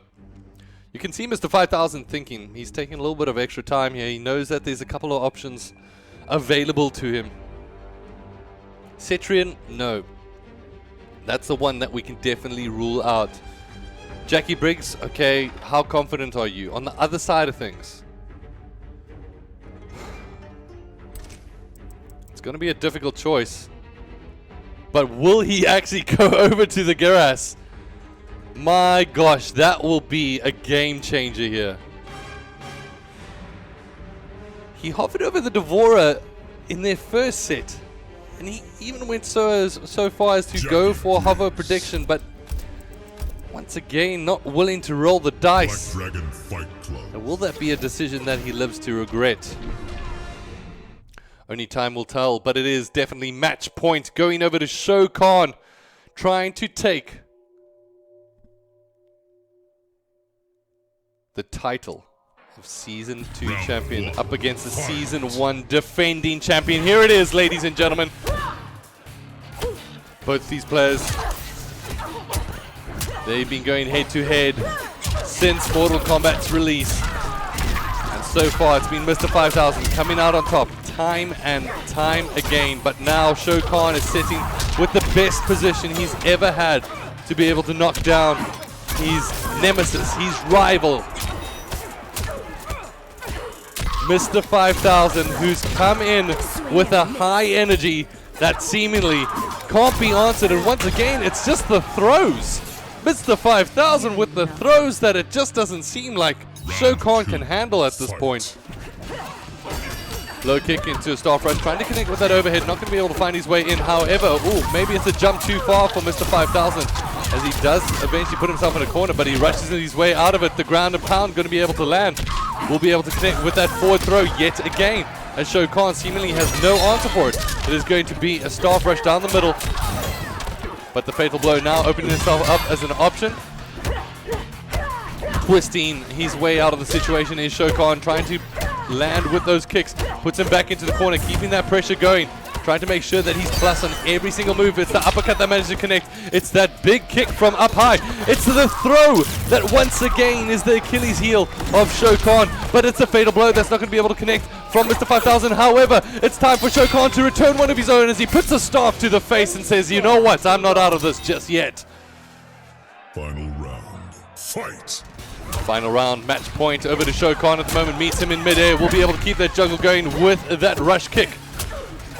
On the opposite side of things, it's a forward throw. Once again, the safe, the formidable move that keeps itself chipping away at his opposite number from Mr. 5000. Ooh, it's a big, big rush with a crushing blow to the face. Tries to get his way in with the overhead. Ooh, it's that down kick that's going to be able to get his way forward. Mr. 5000, he has awoken and he's coming up big, ladies and gentlemen. The uppercut's not going to be able to connect. He tries to find his way in with the overhead kick. The staff rush not going to be able to get his way in.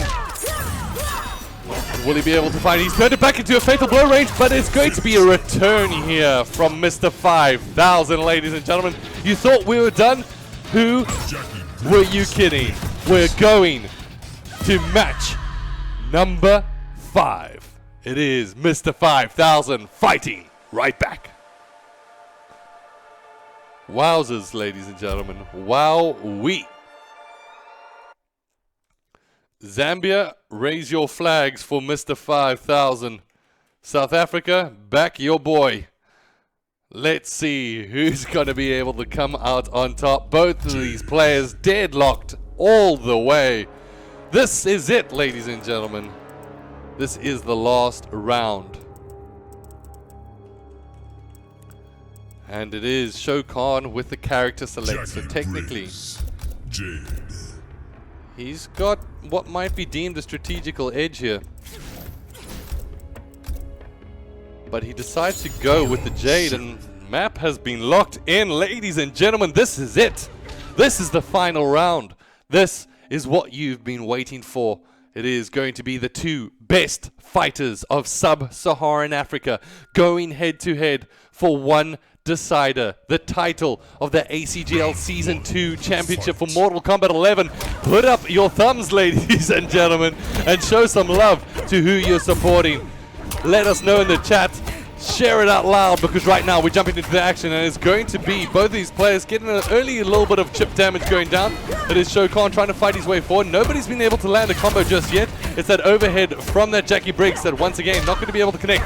Once again, it's a back heel that will finally find its way in. There's a little bit of damage here from Shokan as he tries to connect with that overhead. It's not going to be enough as a counter opportunity becomes available, as it's that back throw that connects. We had to expect it. It's a get up punish here coming in from Mr. 5, or rather Shokan. Mr. 5000 landing the crushing blow here. Big damage coming out. Both these players relatively even on health, however, as it's a low kick, not going to be able to come in. It's a throw yet again coming in here from Shokan. It's a rollout as he tries to turn the corner pressure, but it's that low shockwave that managed to get its way forward. It's going to be Shokan that finally lands himself some chip damage. Both these players feeling the pressure at the moment. Shokan, however, gets a slice and dice, managed to get his way in. A couple of grabs, a couple of throws. Who's going to come out on top? It is finally Mr. 5000 that picks up round number 1. Okay, here we go. Fight. Mr. 5000 is in the corner. He's going to be able to jump out of that pressure, but turns it on its head as Shokan gets put right back in onto this pirate ship. The grab will be able to connect immediately as Shokan gets drawn down within 1. There's going to be a couple of kicks that turn his way onto the floor. He lands a grab of his own. It is a back throw as he piles the corner pressure on. Says you want some, come get some. It is going to be a stall out there from Mr. 5000. Fantastic play. As at the moment it is going to be both of these players trying to fight for their dear life. But Mr. 5000 will take some big damage as he eventually does get grabbed. It's a back grab. Both players drawn down to fatal blow. Will one of them decide to be able to use it? It is going to be Mr. 5000 that lands it. And just like that, ladies and gentlemen, it is your champion, the Zambian king himself, that puts him back. And guess what? He stood down from the challenge, but reignited the Zambian support. And it is going to be Mr. 5000, your winner of Mortal Kombat 11 ACGL Season 2, ladies and gentlemen. What a fantastic performance. As it is Zambia that rule once again over Sub-Saharan Africa. They are your champion. They are the undefeated for Season 2. The legacy lives on, ladies and gentlemen. We've got to give our 10s. Oh my gosh, ladies and gentlemen, really, really well done there to Mr. 5000. What a fantastic performance.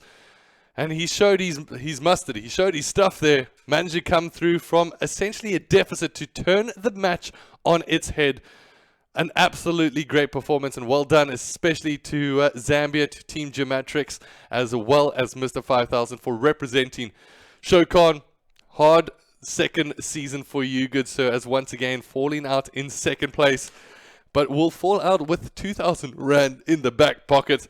From me and ACGL and the rest of the team here, I'm going to wish all of you a very happy rest of your Sunday. Go hit the sticks, go head over to some Mortal Kombat action, and hopefully we'll have a Season 3 to talk about soon. Until the next time, guys, I'll catch you then. Cheers.